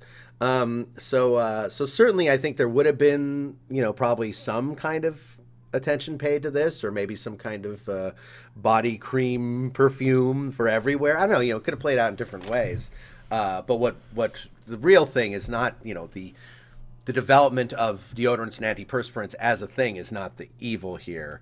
It's the playing to people's insecurities and manipulating people into buying things they don't need, thinking they need them to live. Yes, as they buy them. Yes. What do you think, Zoe? Interesting stuff. Well, it was a lot. And anyone in chat, if you want to throw some thoughts in. Yeah, I think we've covered most of it. Yeah, I mean, that's kind of the big thing is it's not that, this product and this marketing campaign had to speak to something real that existed. It's not like people don't sweat, and it's not like... Right. Well, yeah, and that goes straight to the original miscommunication, which was you were saying deodorant wasn't common practice until at this point. And her response was, well, we all knew that we smelled. It's important to make that distinction of the villainization, is that the word? Villainization? To make it villainy? Well, of which? Of smelling bad. Oh, yeah. To make you a villain for smelling bad. Yes. Villainization? Vilify. Vilifying. Yeah. Is that what vilify means? I feel like it means something else. I don't know. But anyway. Let's double check. Yeah. Because I feel like vilify means something else. And it's two, right? Or no, it's one. Vilify. Pretty sure, wasn't it? Or maybe I'm totally wrong. Okay, so that doesn't mean make a villain of. That's what I thought. But to make a villain of anyone who smells bad. Yeah, and if you're abusively disparaging someone, you're framing them as a villain. But vilifying. Yeah. I think, I made a little Latin root assumption there. But definitely, it's such an important distinction to make that this is the big issue in the marketing industry today, and, for at least the century prior. That we are made to be the bad guy for not consuming or using a product. And that's such an interesting approach to selling things. And it works very well. Yeah, it works way better than the old way of just saying a thing exists. And yeah, I think I've said before on stream, it just really creeped me out when I was getting into the marketing industry and how casually comfortable everyone was with lying. And it's look, in terms of giving a little overview of the marketing industry from the inside, it's like most of the people I worked with on a day-to-day basis were just very nice artists, especially because I was on the creative side. I'm a was a copywriter, and So that's a general thing, and the artists are there, like the art directors, the illustrators, and so on. They're just making images. Like they're not really, generally speaking, in conversation. There was not a lot. It certainly isn't malicious or manipulative on their part. But then there's the managers, the marketing supervisors, and have you, and yeah, it's just all very comfortable. And I would have like existential breakdowns. Like working, like, my buddy and guy was, he's a writing partner, and also we shared an office at the marketing, the advertising agency. He can tell you, like, there were a number of days where, like, I would, like, be, like, incapacitated with shame for being involved with the industry at all. And certainly as time went on, I learned more about, like, like, we're all living under late stage capitalism. We're all doing what we have to, we all have to get money to eat and stuff. And so I'm definitely not like, I'm not like, burdened with lingering shame. I'm like, like, I was like, we're all trying to do what we have to in this. And mostly I just wrote puns. Right. That's not really a great crime. And also I was lucky in that I got to work mostly on video games, movies, and TV, which I think a lot of video games, movie, and TV marketing, especially like trailers, I think are one of the most sort of, I mean, I know I hesitate because on the one, trailers can be very misleading. Like often, I'm sure we've all seen like a really cool looking trailer and then we see the movie and we don't like it. So certainly like trailers can be misleading, but it feels a little more honest to me, of just like, here's some clips from the movie, here's the date it's coming out, and here's the name, and like movie trailers never say like, if you don't see it, everyone will hate you. Right. Like I never worked in product marketing, which is much more manipulative. Of course. As a standard. But still, I was just like, to have, a room full of people who are like, okay, we're working on this new video game. It's really awful. The developer rushed it out and, and everyone's going to hate it. But now how can we make it look like the coolest game that was ever made? And I'd be like in the corner like, this feels wrong. And everyone else is just like, so what do we do? Blah, blah, blah, let's throw some ideas out. Like it was just so comfortable. Yeah. And it still disturbs me to this day, especially when I read about, the history of advertising. And that's the thing, like this story of the deodorant, there are many stories like this. Yes. Many stories throughout the history of advertising and marketing of stuff that no one thought, no one was looking for, everyone felt fine without. Right. And then a marketer convinced them that they need, manufacturing desire. Yes. I think there's a documentary about it. Also, I was thinking it could be fun to look at some more old commercials. Yeah, I was going to suggest that myself. See if we can find really, really old ones. Although these were pretty good. Let's look at some more of these. Sure. What do we got here? Well, these are print, right? Yeah, okay. Which was obviously before commercials, it was only print. But yeah, this is a good example. Good old licorice flavor. Right? That's pretty straightforward. Just it's gum. It tastes like licorice. It's that licorice flavor, Here it is. Nothing manipulative at all. Oh wait, here's a woman in a car. This could be manipulative. Oh boy. Easy Chevrolet. to drive, easy to start, easy to steer, light pedal action, easy to shift gears, easy to ride, and easy to stop. Again. Quality at a low cost. Easy peasy. Not manipulative. Just this is a good car. It's easy to use. Look, Oppenheimer. Good clothes. This is what I'm talking about. Yeah. Good clothes. Good clothes. And we can look at the little ad down here. The double-breasted suit is high in fashion's favor, and the new Kuppenheimer double-breasted is the, what is that? I don't know what that, Faterite? What the fuck is that? I don't know. Of them all. Something good. It is correct in every detail. Broad shoulders, wide lapels, narrow hips. Yeah, it's all focused on the actual product. Of like, this is a good suit. Here's its attributes that are good, and nothing about like, good men wear Kuppenheimer, nothing about like, without Kuppenheimer, you're fucked.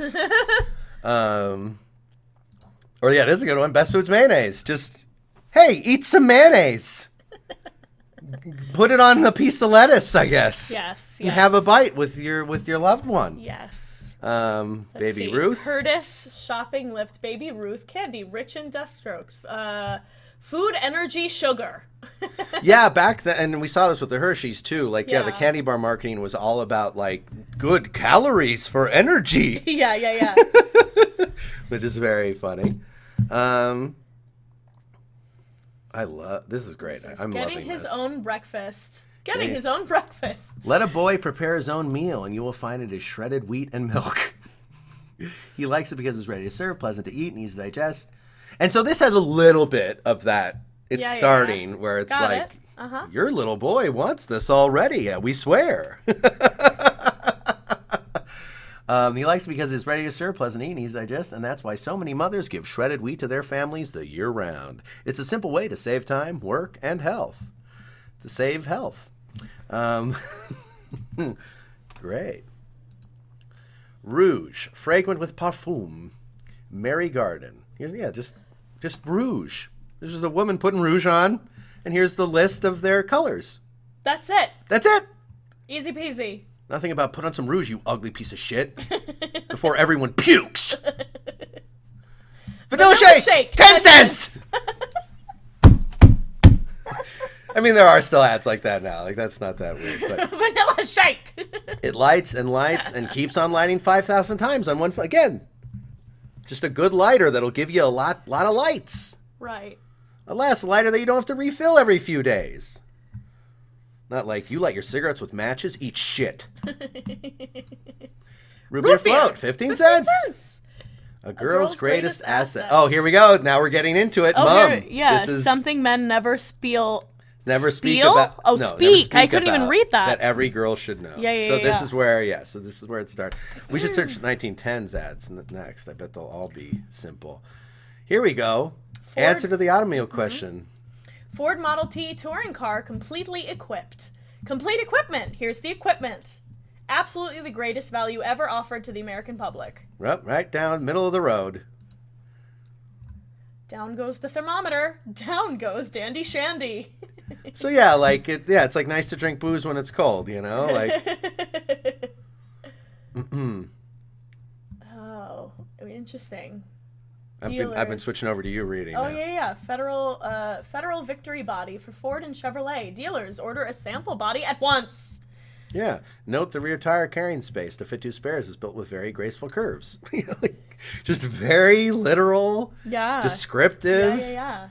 Dr. Pepper. Good for life. An old co-head custom. Hair slick. 39 cents for keeping the hair nicely combed. A few drops of hair slick will keep the most unruly hair combed and neat. Excellent for use after a shampoo, and will give the hair that soft, glossy, well-groomed appearance that is sought by men and boys who take pride in their personal appearance. Also popular with girls for use on bobbed hair. Easy to apply, greaseless, liquid form only. Shipping weights, small size, large size. A little bit of manipulation in here. They're saying, sought by men and boys who take pride in their personal appearance. Yeah. It's like, because then you go, well, I take pride in my personal appearance. Maybe I should sought for this. I want to see some 50s ads. I want to see the juxtaposition here. Sure. You want to see maybe just a little 1910s? Yeah, to see if we get even more literal? Clothes for bodies. Oh, shit. Theater commercial. Oh, corset. This will be interesting.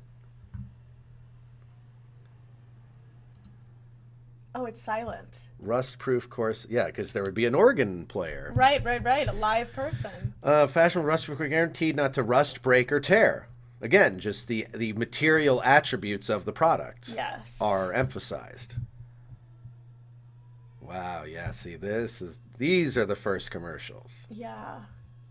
Now we'll get, where's the title card? Give us some. We got it. It's getting there. Yeah. Let's see. The little girls come in. Oh, hello, Are the corsets for little girls or for the mom? I don't know. It looks like they're going to be for the little girls. That's what I'm feeling like. Corsets for small girls, and okay, yeah. This is another thing culturally that is important to talk about.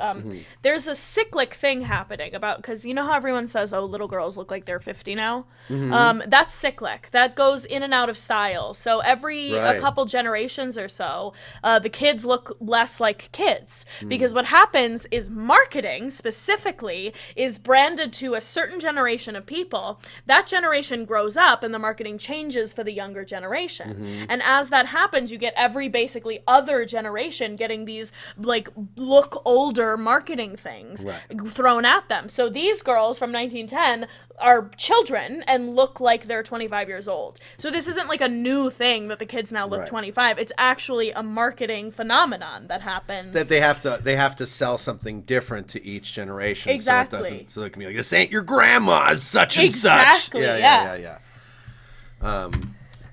Totally. But yeah, look at these girls with like the full face of makeup. They're like, give us corsets. They're like, please. Please, we need them to live. Bye, Daddy. I'm going to go cinch my waist. And that's the thing. Even before it got super manipulative and abusive, it still could be sexist. Oh, of course. Even with the straightforward shit. Of course. Well, I mean, culture was sexist. was mad sexist.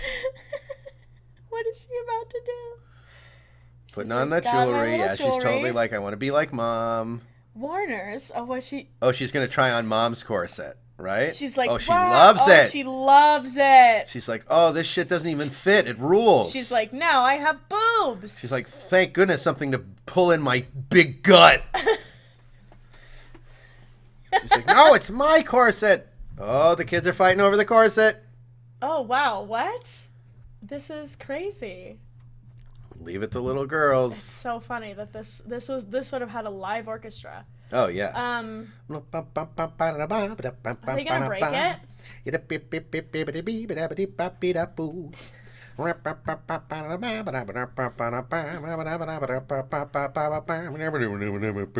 Something like that, right? Yeah, exactly.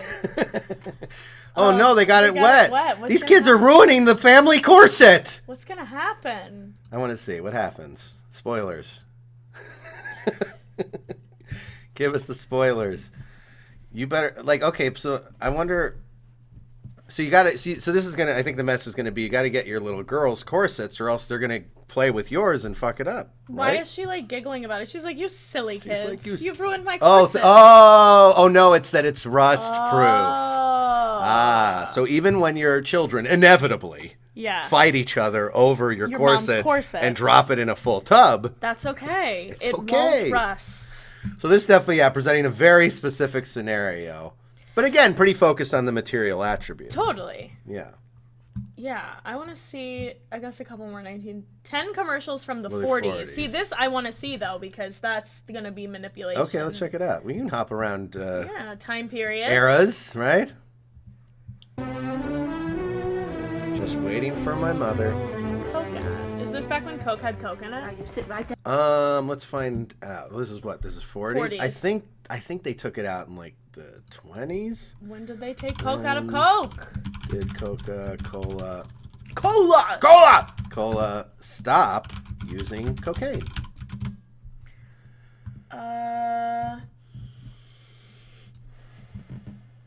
Yes, it did contain cocaine. I know it did, but when did it stop? Cocaine drug likely much less than post claims. Of course, whatever. Yeah. 3.5 grams. Yeah, that's not right. No, true. Coca-Cola did in fact once contain cocaine. When the popular drink was invented, first marketed as a patent medicine. Cocaine was legal at the time, common ingredient. Application may be removed because it was harmful. It might open the door to lawsuits. But when?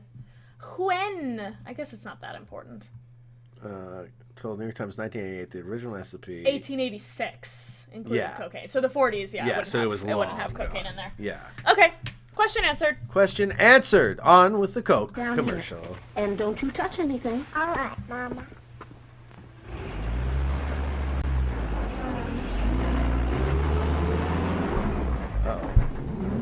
What?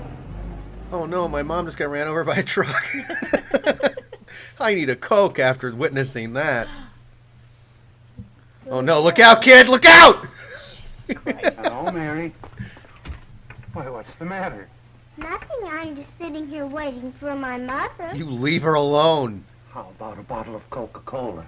Oh, thank you, Mr. Tompkins. No, Thank you, no. Mr. Thompson. Don't train little girls to accept Coca-Colas from strange men.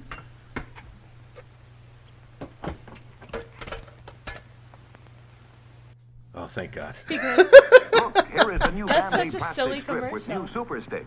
It sticks better than any other bandage. The proof? Take a dry egg at room temperature. Touch the egg with any other bandage. Brand X, brand Y, brand Z. Not one sticks. What a bunch With of a crap. Band-Aid plastic All strip the with other new Super bandages Stick suck sticks ass. tight instantly. Watch it again in slow motion. Yeah. No That pressure, is some yet we can lift the amazing egg, stickiness. It's even boil it. amazing. And the Band-Aid And you can eat the Band-Aid, too. plastic strip never comes loose. Maybe you The don't want to delicious boil eggs this way. Buttermilk but you do flavor. Want the extra The protection damn of Band-Aid plastic strips. They take better care of little cuts and scratches. They stay Little put. cuts and scratches. Yes, even in hot soapy dishwater. Sounds like Wishmaster. Yeah, honestly. Little cuts and scratches. Neat, fresh-colored, almost invisible. Band-Aid plastic strips with new Super Stick stick better than Thank any you other for the bandage. follow. Hey, thanks for the Only by follow. Johnson & Johnson, The most ze- trusted the name in zero- surgical The drugs. Zero Be sure you get Elite. Band-Aid The Zeron Zeron Elite. Elite. Party. Say hi if you'd like. Yeah, say hi if you'd like. Pee Wee Reese has a way with Dodger rookies or Sandlot youngsters. So, like, this not is- not a lot of this isn't manipulation crazy here. It's just manipulative. kind of like silly. It's all very lifestyle. Oh, Canada. Right? We're in Los Angeles. Oh, Nice to hey, meet what's you. up? Um, We love expanding the community to outside of America. it's our favorite place. We do. Outside We love of we America love is our meeting favorite. people. Because our whole lives we've been meeting Americans hanging around here. It's a nice change of pace. Yeah, I feel like let's look at another one. Yeah. Let's do a 1950s. Yeah, commercials. 1950s. I bet these get a little Well, it's the 50s housewife era. meaner. Exactly. These have to be playing on insecurities. So anyone just joining, the Yes. whole point of today's discussion topic is marketing playing on people's insecurities, and we read an entire article about deodorant not having really been a popular thing until what, the 40s, was it? No, it was early in that. What was it? Their sales started blowing up in like 1930. 1930s, yeah. So what they did was they capitalized on women not getting enough men because they smell bad, and that's what made the deodorant industry the $18 billion industry that it is today. Yeah, they manifested this fear in women that, like, the reason you're single is because of your stinky armpits and everyone's talking about you. And if you just fix it, everything would be okay, you idiot. And that's how marketing is today. Yeah. It's more subtle today, but like it definitely is illuminating looking at the old ones where they were a lot more explicitly disgusting. Yeah. And also to introduce myself a bit, I'm a progressive libertarian socialist in college for psych. I'm also bisexual, Nice. autistic, and disabled. Well, nice Nice to meet you. I am. That's awesome. We are. I mean, I'm a bit of a libertarian socialist. Yeah, I'm not exactly sure what that means. Well, it's libertarian. It's like different contexts depending on right if wing you're and in, left yeah, wing. yeah, of course. Traditional libertarianism, though, is basically it's like libertine. You know, it's like yeah. freedom for the people. Great, yeah. We call ourselves market socialists. But, Well, yeah, I but, think you that know. to get for the specific system that we think would be a good stepping stone to go to next. Yes. And we're very open minded. And we love welcome we to love our talking chat. about all this stuff. And I'm gay, so welcome to the LGBT chat. Yeah. Heck yeah. All right. And I'm mostly straight, so a little There's a little bi there. a little bi in there. There's something there. There's a little bit. There's a sprinkling. But yeah, great to meet you. Welcome to the circus of the Casey and Zoe thing. You know, there are lots of activities going on about this season of the year.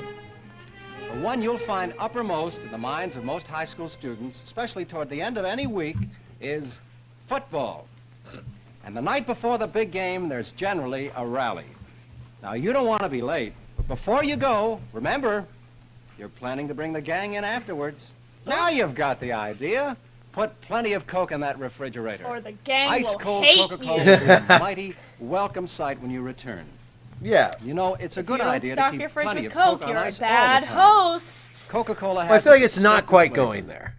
I don't know. I It mean, I can sounds see like it's a little in there. It's saying it by not saying Right. it. That, because like- that was not happening in the other things. It's like, hey, you're having people over, make sure to stock with Coke. It was Coke, drink for your taste buds. Right. It is like implicitly saying, crossing the boundary. imagine how bad it would be if after the game everyone came over and you didn't have Coke. Yes, Right? Like exactly. it's a little bit of that. It's but it's not so in your face It's about it. omitting the Yeah. the quiet part. Yeah, But yeah. the quiet part is there. Yes.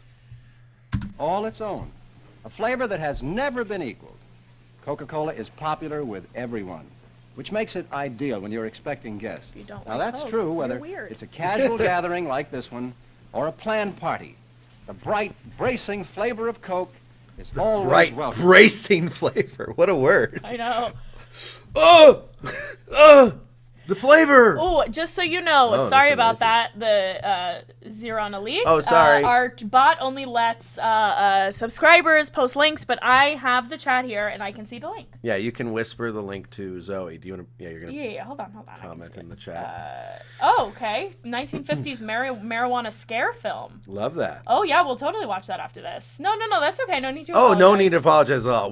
We have that the bot just to keep the chat safe. Like we don't want if someone random Someone posted just something puts a penis dirty in and then like a kid clicked on it. Like we're just trying to keep everyone 13 and up, so we can't have. Yeah, we're trying some to keep stuff. everything safe. Thank you for understanding the zone this year on Elite. All right, but we will actually. I would like to Yeah, I watch would that like after to watch this this because next. smear campaigns is another fucking marketing For scheme. sure. Let's see what they have to say about Skippy peanut butter. Yeah. See how they marketed peanut butter in the Zero, you got it. We'll call you Zero. Zero, great. 50 to 60 years ago, people were introduced to peanut butter for the first time. I really thought he was going to say penis. People 50 were to 60 introduced to years penis ago. for the first time. They looked it over carefully.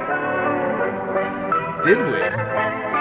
We took a good look at peanut butter. Let us scrutinize this new butter. What is this soft cream of peanuts? Look at we're all Ma just and Pa were more critical. we're just a bunch of sperm looking at peanut butter at the They end of the discovered it day. had several drawbacks. It became oily and sticky. Oh no! Oh, Oh god! the The horrors! deconstruction of Very peanut long. butter. The horrors of the early days of It peanut was rather butter. hard to digest. I mean, it's Didn't still a taste little like hard to peanuts. digest. Grown-ups never became peanut butter fans until 1933, Wow!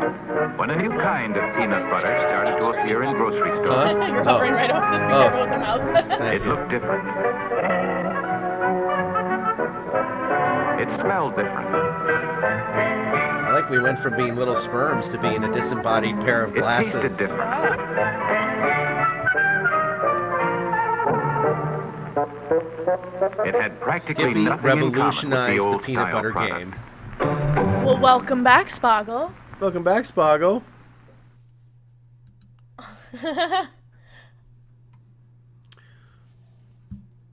Oh yeah, no lotteries. Yeah, a lot of problematic stuff there. So should we check out this marijuana thing? that, Zero sent? So let's see. What's it called? Zero, we're gonna watch your video. It's called 1950 Marijuana Scare Film. The teen goes crazy. Yes. Oh, I'm so Yes! excited. This is what we want. Teen goes crazy. Also, This one, right? yes. How many did you sell? Wait, also what? I was gonna say, also, I'll put my name in the chat. Hi, this is Zoe. Zoe is me. You Zoe can is always Zoe. whisper me links to stuff. Yes. Willy-nilly. Okay. Okay. Ooh. How many did you sell today? Not many. Kids don't seem interested. Didn't I tell you how to do it? Get one kid that the rest of them like, get him smoking it, and the whole school will be doping. Yeah, I tried that today. I had a kid named Bill Daniels, but he's strictly Just staring at this guy's Leave face. him to me. Get over to the pad sometime. I'll do the rest.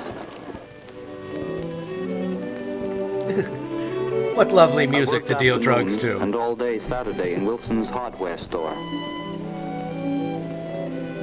You'll have to stay tonight, Bill. We're taking inventory. But I've got a date tonight. Can't wait till tomorrow? No. Inventory waits for no man. Did you have to do, did you ever have to, oh, that worked. There we go. Did you ever have to do inventory? In any At of your ArcLight, jobs? yeah. Oh, ArcLight. Oh, Interesting. yeah. Oh, I guess maybe I did an inventory round at ArcLight. Oh, yeah. It's the worst. I did also a shoe store. I did a JCPenney. Horrible experience, always. By the time I finished, it was late. Hello, Mrs. Stanley. Hello, Bill. I'm I'm sorry I'm late. I got tied up at work. Marilyn thought you did, so she went to a movie with a girlfriend. That's too bad. Ah, you missed her. You just missed her. Could have sold her weed. Okay, thanks.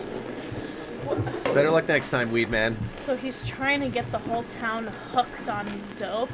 Yeah. Everyone had some The place bastard. to go that evening, but me. He's like, nobody's Hiya, buying man. my weed. Called on Saturday night? Yeah. My friend loaned me his car. Going to a party. Gonna pick up a couple of girls. Wanna come?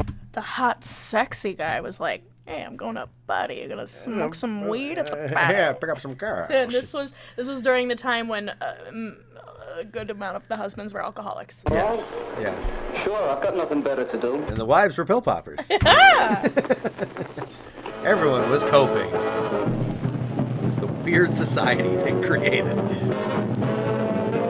The party was held in someone's apartment. I was introduced to Moose, and he seemed like a great guy. Oh, Moose rules. Don't get me started on Moose. Moose is the coolest guy in town. You want to go to a party? Invite Moose.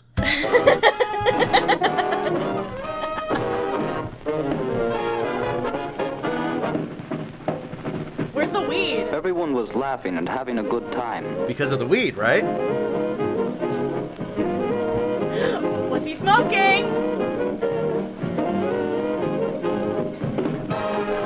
I feel like I'm at a party. Some big fella came over and started to talk to me. Big fella, probably Moose. Oh no. He's got a marijuana cigarette? It seemed like a regular pack. Don't be He got fooled. drugged with a marijuana Don't be cigarette. Fooled. You innocent teen, you're gonna go crazy. Uh-oh. He's like, He began to get fuzzy and move in slow motion. He starts punching people out. He said everything started to move in slow motion. Oh no, what's gonna happen? The big guy and everyone else was laughing at me. After one half puff of a marijuana cigarette. That's what I do whenever someone does their first half puff in front of me. I just... Right. It makes for a good party. Yeah. That's why parties are fun. He literally, I joked that he was going to start throwing hands, and then he did it. He just starts punching people. Oh no, he's dead. That's insane. Wait, can we watch, please, the 90s commercial? I feel like a lot of you guys will remember this, depending on how old you are. The one where the girl's, like, sunk in the couch. The you know what I'm talking about? Yeah, I think that was early aughts, too. Was that early aughts? Like, just, like, marijuana, weed commercial. Little dog talks, too, Yeah. right? Yeah. Yeah, this was one! the same campaign, right? I Yes. Hey, Lindsay. So wild. I wish you didn't smoke weed. You're not the same when you smoke. To be fair, if your dog does start talking to you, You're probably maybe not. take a break. You're probably not just smoking weed either. Right. But, you know, if you're smoking weed and the dog starts talking, take a day off, day or two. Don't smoke so much weed. But if failing that, smoke all you want. And I miss my Unless it's illegal where you are, because it's legal here, so we can do it. Haha. friend. I'll be outside. I'll be outside. What a bitchy, guilt trip dog. Yeah, there's the Above the Influence campaign. Yeah. That's what we it were is. inundated with this shit growing up. Well, It was it's all a smear so campaign. Stupid. And these people The Stop Looking at Me one was so scary. Yeah, this shit one was wait, very pause it for a creepy. second, just because a lot of people are on ads right Okay. Yeah. now. Just a heads up. No, it's just why it was wild growing up with this, and just even back then being like, this seems really dumb and not correct. And now we know, but again, like, this stuff has an impact. It's scary. Yeah. This And- is a and terrifying lies. commercial. I remember feeling really scared. And I also remember, what was I going to say? I also remember my health teacher was giving us really horrible fake facts about weed. Oh, sure. And I understand the whole weed is a gateway drug thing, and for some people, sure. But Yeah. I don't know a lot of people who are like, weed just wasn't enough, so I turned to heroin. I don't know a single one. I know a lot of people who love weed, and none of them as a matter of are fact, like, maybe I should try heroin. it's usually alcohol that does that. Yeah. Okay, wait, I want to see this. Well, and also, I didn't know that the Truth campaign was funded by Philip Morris. Oh, I did not know that either. Ay, ay, ay. This is scary. It's very creepy. I'm terrified. The creepy music.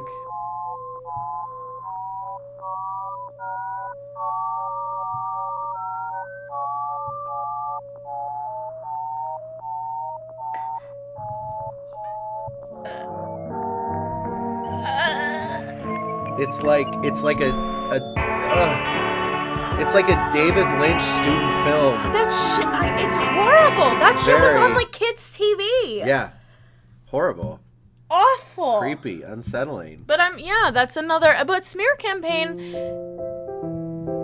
Oh, that's weed. Thanks for the label. Thank you. Not again. Oh no, the aliens are going to be against weed.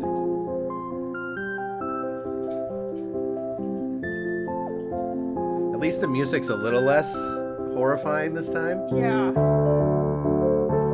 The alien said no thanks, and the girl went with the alien. Look out, dude. Alien's going to steal your girl. You got to be careful about that. Spocko says, I know a bunch of people who fuck their life up, and they also smoke weed. Hard to say what's the cause and what's the effect. Yeah, I think that there's a lot of people who are dealing with some kind of, situation, emotional, mental, that has them want to self-sabotage, and weed is one thing you can use if you'd like to, just dissociate and disconnect from the world. And you can also smoke it at a party and meet a bunch of people and have a fun time. You allow that. Spoggle. Allow. Those dang cucking aliens. Teen melted from weed commercial. Yeah, that's the one. I want to see the melted one. Yes! Top 5 anti-drug commercials. These are good. Let's do it.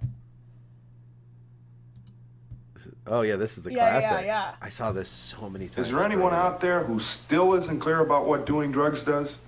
Okay, last time. Here's a highly reductive and stupid metaphor. This is your brain.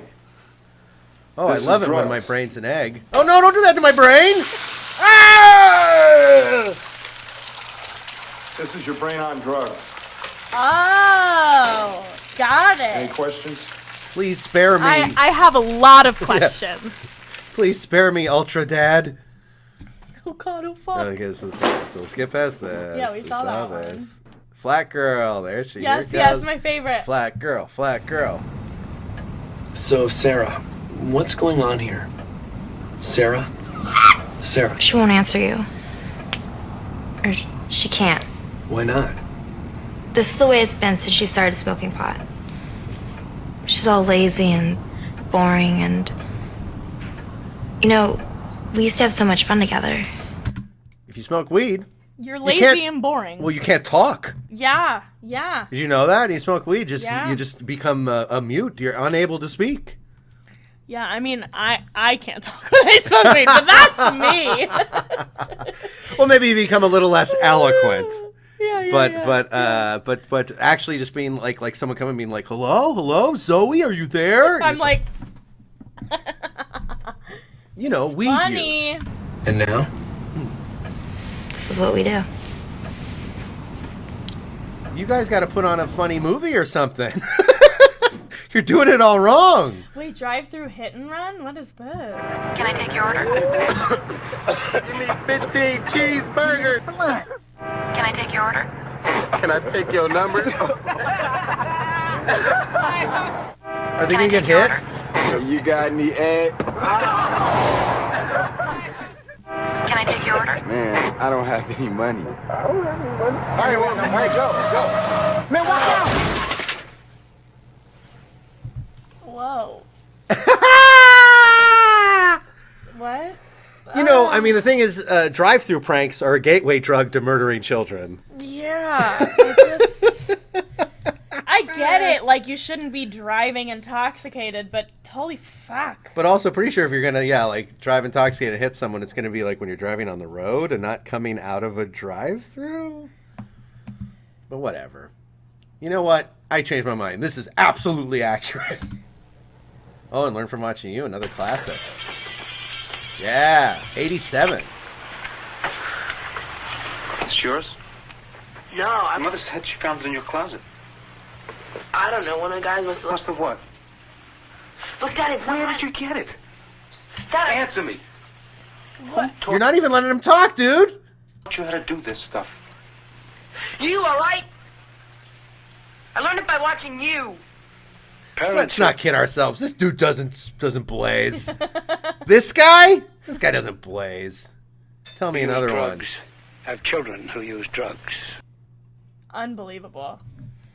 I love the scene in Poltergeist where the parents just do drugs super casually Oh, with their that kids shit's downstairs. hysterical. Love it.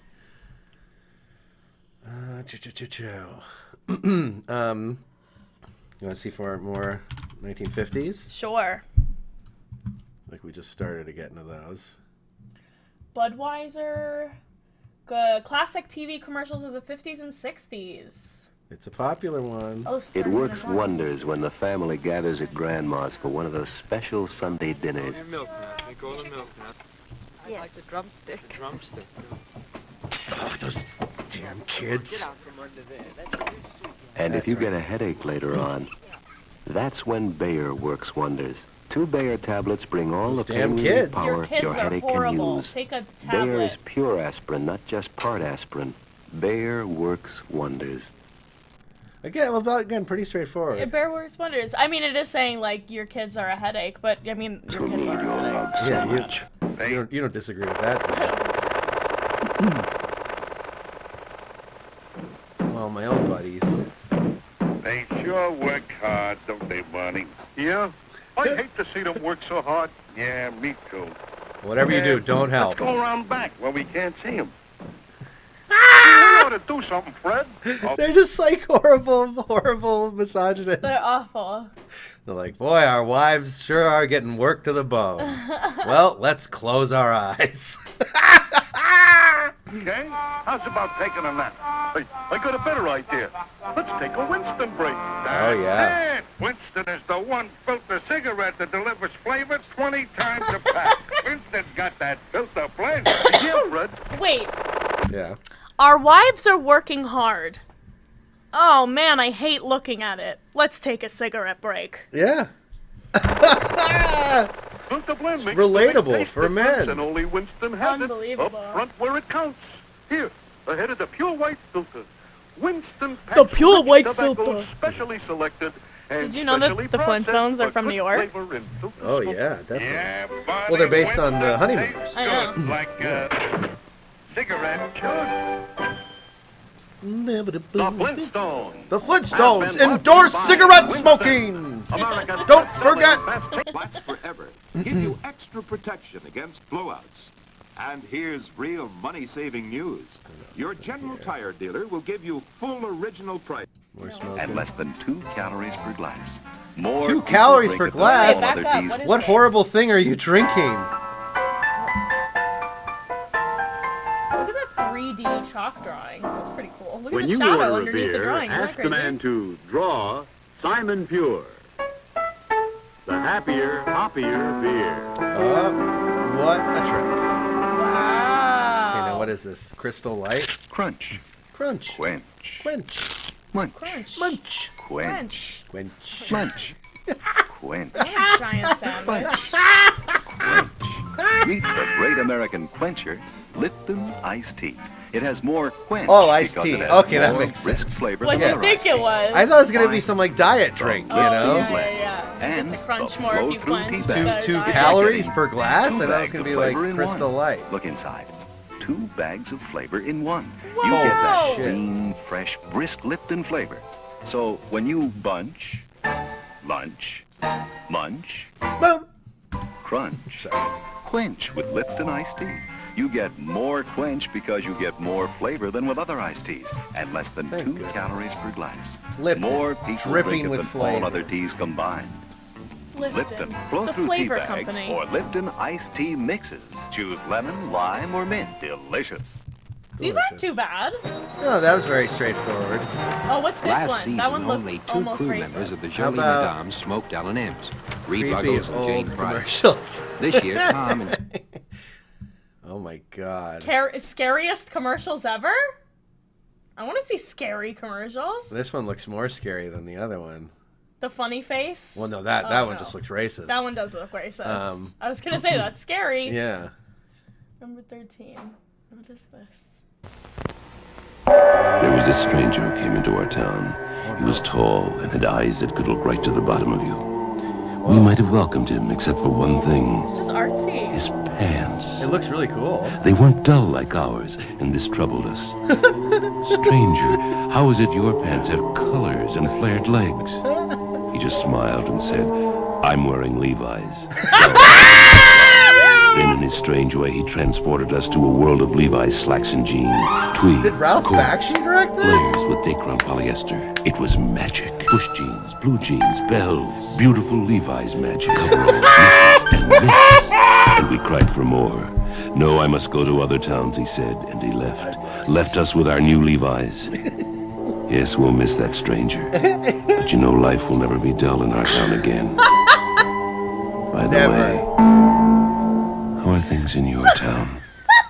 But see, How are things in your town? This is actually a good example of the world is colorless without Levi's. Right, yeah. That like it's tiny and it's subliminal, but it's there. Yeah, that like that. And this is the funniest shit I've ever seen. To live without Levi's is to live in a gray world of drifting misery. Yeah, unbelievable. Like they're just like it's like this ghost, like this dead town, this forgotten realm, and they're like, won't someone bring life back into our world? Unbelievable. Well, anyway, everyone at home, buy Levi's. I actually do like Levi's jeans, so I guess I have no leg to stand on. Okay. Again, I love it. I love the look. The Jadder Man, my dear, when the moon is fat. This is fun. What's it gonna sell us, I wonder? Sharp of tongue and spindle-limbed he is, and cunning.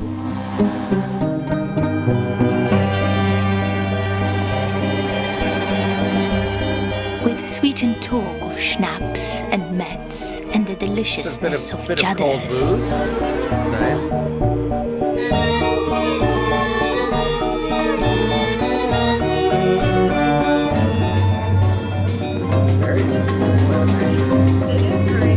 But schnapps, though sweet, has teeth, Oh, my it's love, schnapps. and sharpened ones at that. The best schnapps on the market. Honestly, this one works. Yeah, sign me up. Beware the Jadder Man, my dear, when the Sign me up. moon is fat. For stop motion Jack Frost marionette schnapps. Hell yeah. Yeah, that was just fun. That was just wasn't funny. like implying anything.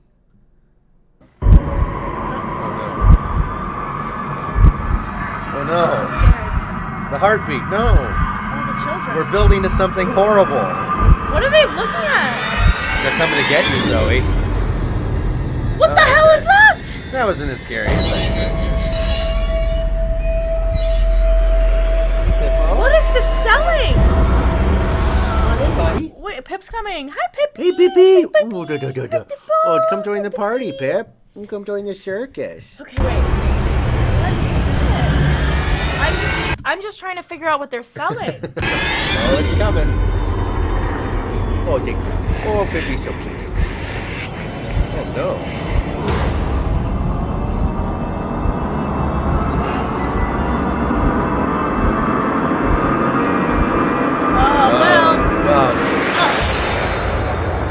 Fair. Actually, entirely fair. Fair. As a kid of an alcoholic mother, fair.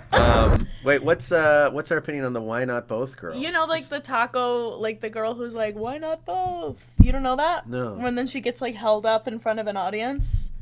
Look up why not both. Let's see. Why not both girl? Taco commercial. Yeah. from like the early 2000s. Oh, the El Paso, the hard and soft, yeah. And she said, "Por qué no los dos?" How do you decide between crunchy and soft tacos? Hell yeah. ¿Por qué no los dos? Yeah, see?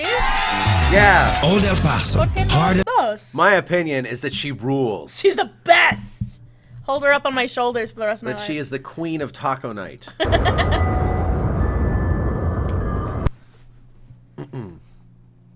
Crazy. Number 10.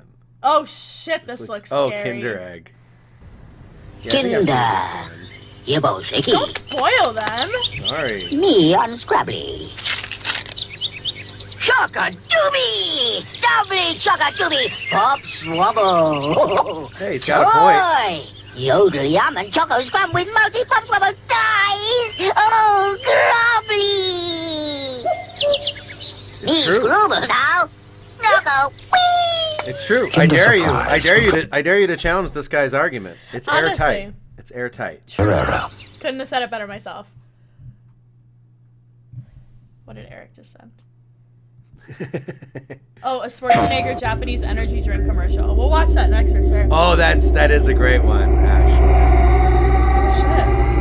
I remember. I kind of remember this one. This whole preview campaign for PlayStation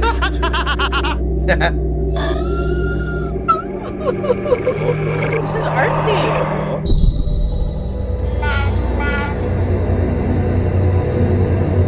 That's it? Oh, I love it. Oh, I love it. Great ad. Ah. Let's see. I'll buy Eric. 3 PS3s. Yeah. Yeah, this rules.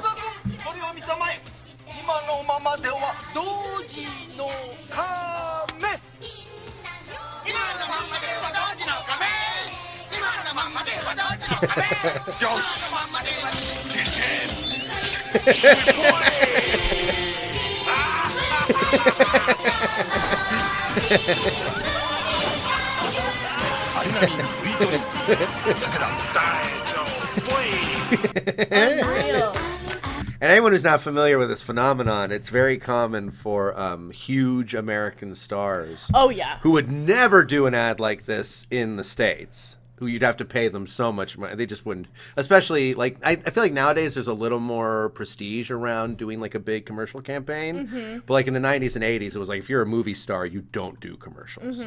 You do movies. You're a movie star. Maybe you cameo on a TV show, but you don't do commercials. Because, like, it was seen as watering down your brand, you know? But the way they kind of got around it is these big celebrities would go do commercials in Japan where they get paid piles of money and they could, you know, feel safe that no one in the U.S. would ever see them and it wouldn't hurt their brand. Of course, nowadays we can look up everything on the internet. It's not really functional anymore. But in the 90s and 80s, you could go star in a commercial in Japan and no one in America would ever know you did it. Oh, sexy. Fun. I don't think I've seen ads from this campaign, but these I think are new ones I haven't seen. Let Arnold out. Release him. Whoa. He's so...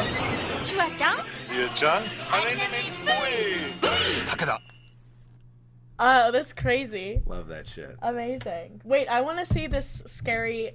Also, yeah, I don't know what the point of that PS3 commercial was, but, like, I'm sold. I thought that was so crazy. PS3, it's weird. PS3, get weird. Get weird. PS3, weep like a baby. Oh, I feel like I've seen this.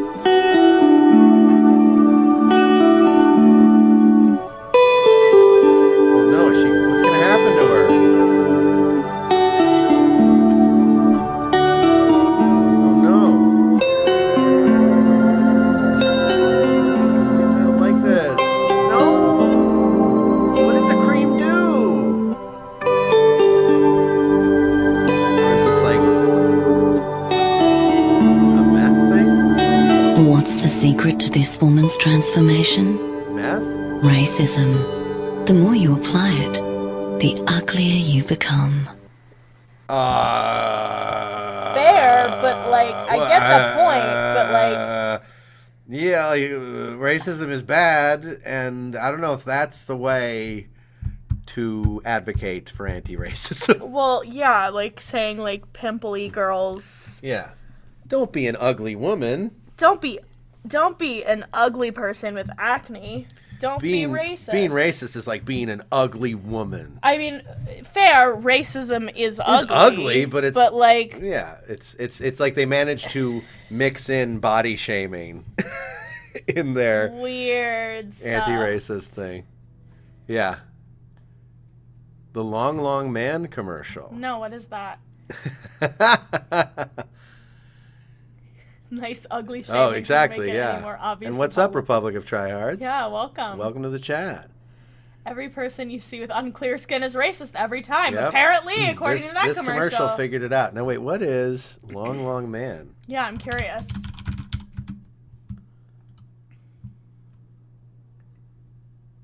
Oh, I feel like maybe I have seen this. Is that bubble tape? どうしたの？トールさんが避けるグミ咲いてる時の顔が好き。そう？もっと長く見てたいな。Long, long, Well, this is just fun.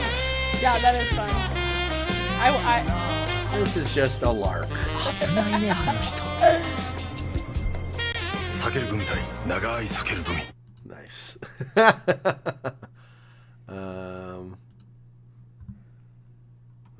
Okay, I guess we'll let the fear keep coming. Yeah, I want to see it spooky. It's a fine day, people open windows, they leave their houses just for a short while. They walk by the grass and they look at the grass. Don't they kiss look it! At the sky. It's going to be a fine night tonight. It's going to be a fine day tomorrow. クリネックスティッシュです。Hey, look, it's going to be a fine night tonight. It's going to be a fine day tomorrow. I mean, That's wild. How can you not get behind that? What was that? That was trippy. Super wild. I feel like they're gonna get spookier. Breakfast!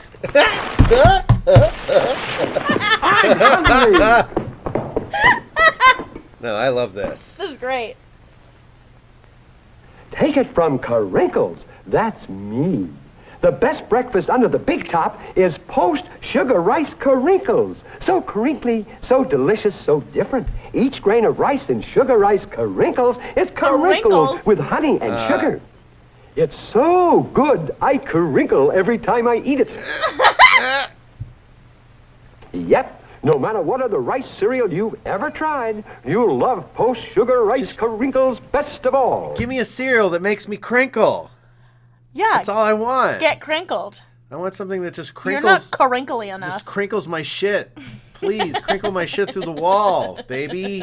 Honey and sugar make it different and wonderful. A circus of fun to eat. So you crinkle on down to the store for post-sugar rice Carinkles, the greatest cereal treat on earth. Hell yeah. Hell yeah. Love that. Crazy. Love that.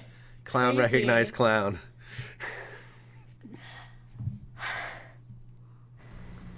Hey, you ever thought about taking drugs? Oh, wait, Spoggle. You'll want a crinkle. Give it time. Yeah. Give it time. You're going to want a crinkle. All the cool people want to crinkle. You'll never have any other cereal after you crinkle. Get crinkled. Yeah. I don't know.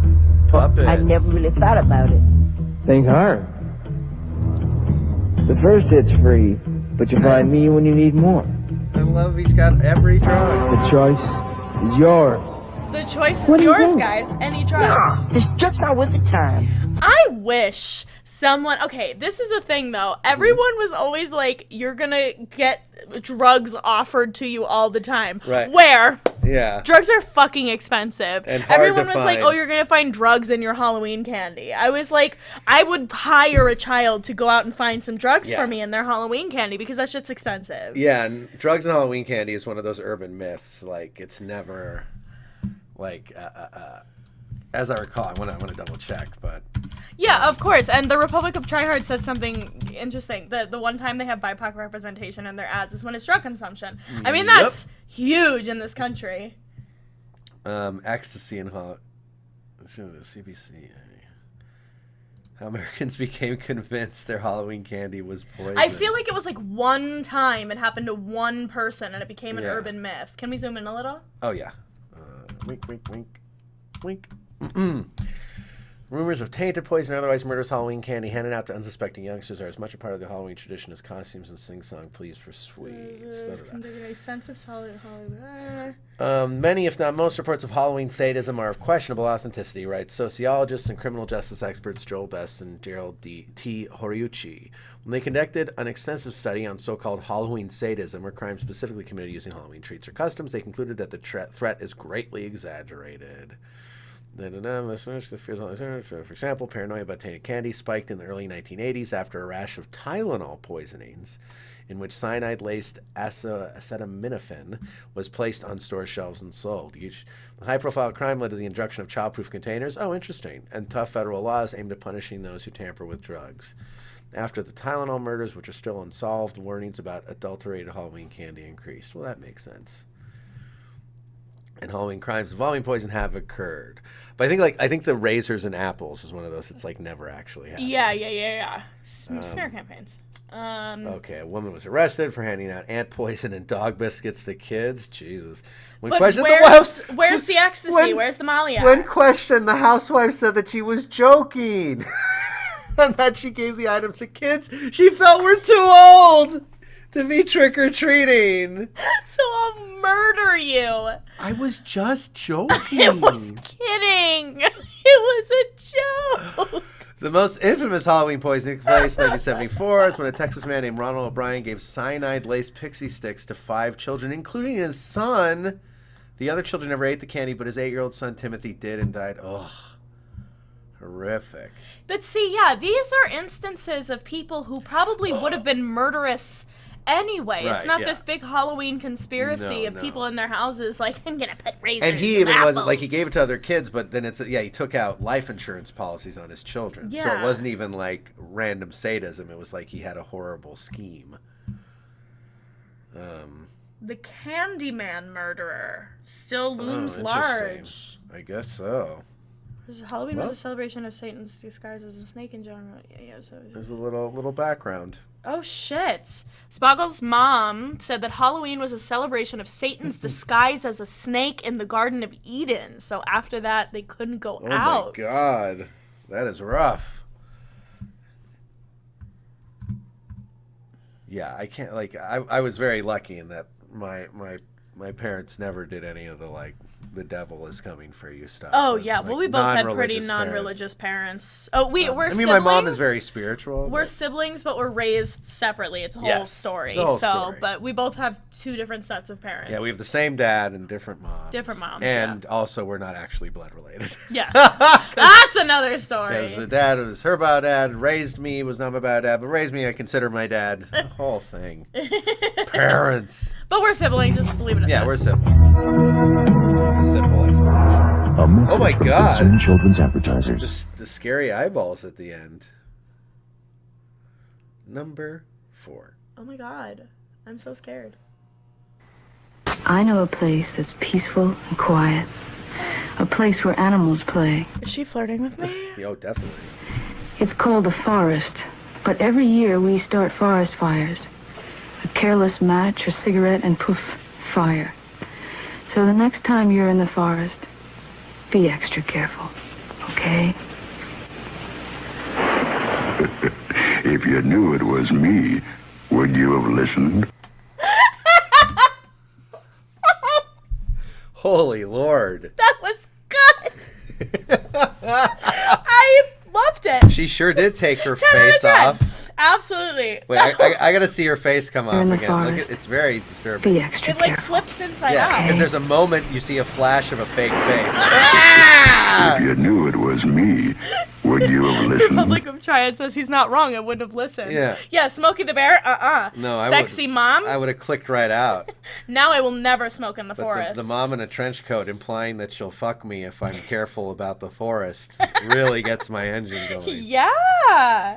I want to sleep with that hot mom who told me not to smoke in the forest. I like for her she landed as a MILF, but I think at the time she was just like a sex symbol. Elena didn't think anyone would hurt her. Is this Emma Thompson? It does seem Elena to be Emma trusted Thompson. This is Emma everyone. Thompson. Maria doesn't trust anyone.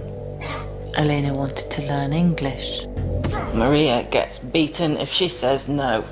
Elena worked This in a is market horrifying. to support her family. Maria works for nothing.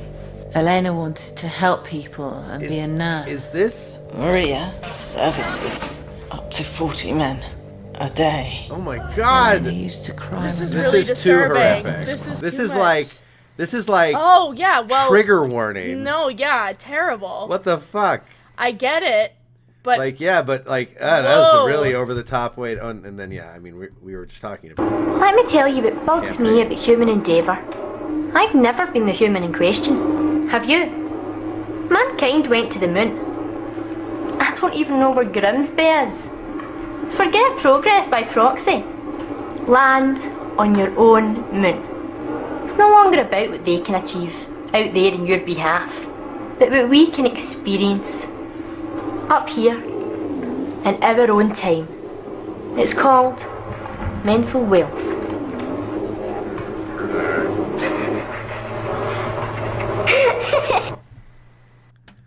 Do you remember that one? No! Yeah, they played that a lot. I don't get it. Super creep town. Whoa. Yeah, PlayStation. Did not expect that. Absolutely not. Yeah. Incredibly dangerous toys from the past. Well, what if we looked up, like, manipulative commercials? I want to see what comes up.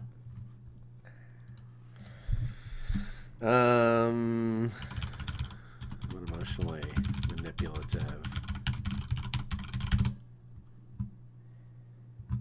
The most emotionally Twitter Chevy commercial, quit smoking, Oreo proud parent. Our brands This are is an psychologically Oreo commercial? music and advertising. Well, this is a thing. Music and advertising is specifically emotional manipulation. These are all just like it's all like heartwarming commercials.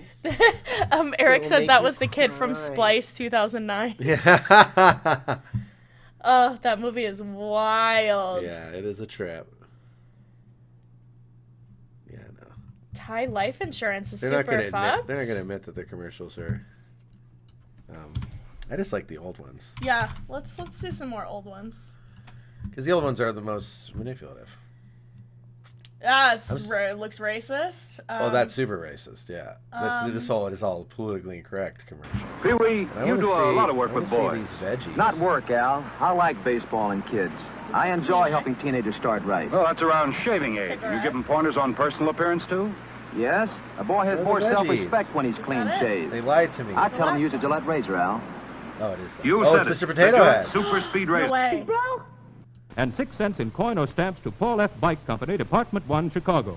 Full The instructions transatlantic on every accent gets quiz me every wrapper. time. Yeah. Hey, it's Hasbro. Hasbro makes toys. What's new, Hasbro? Mr. and Mrs. Potato Head Not with their anymore. own cars and trailers. That's what's new.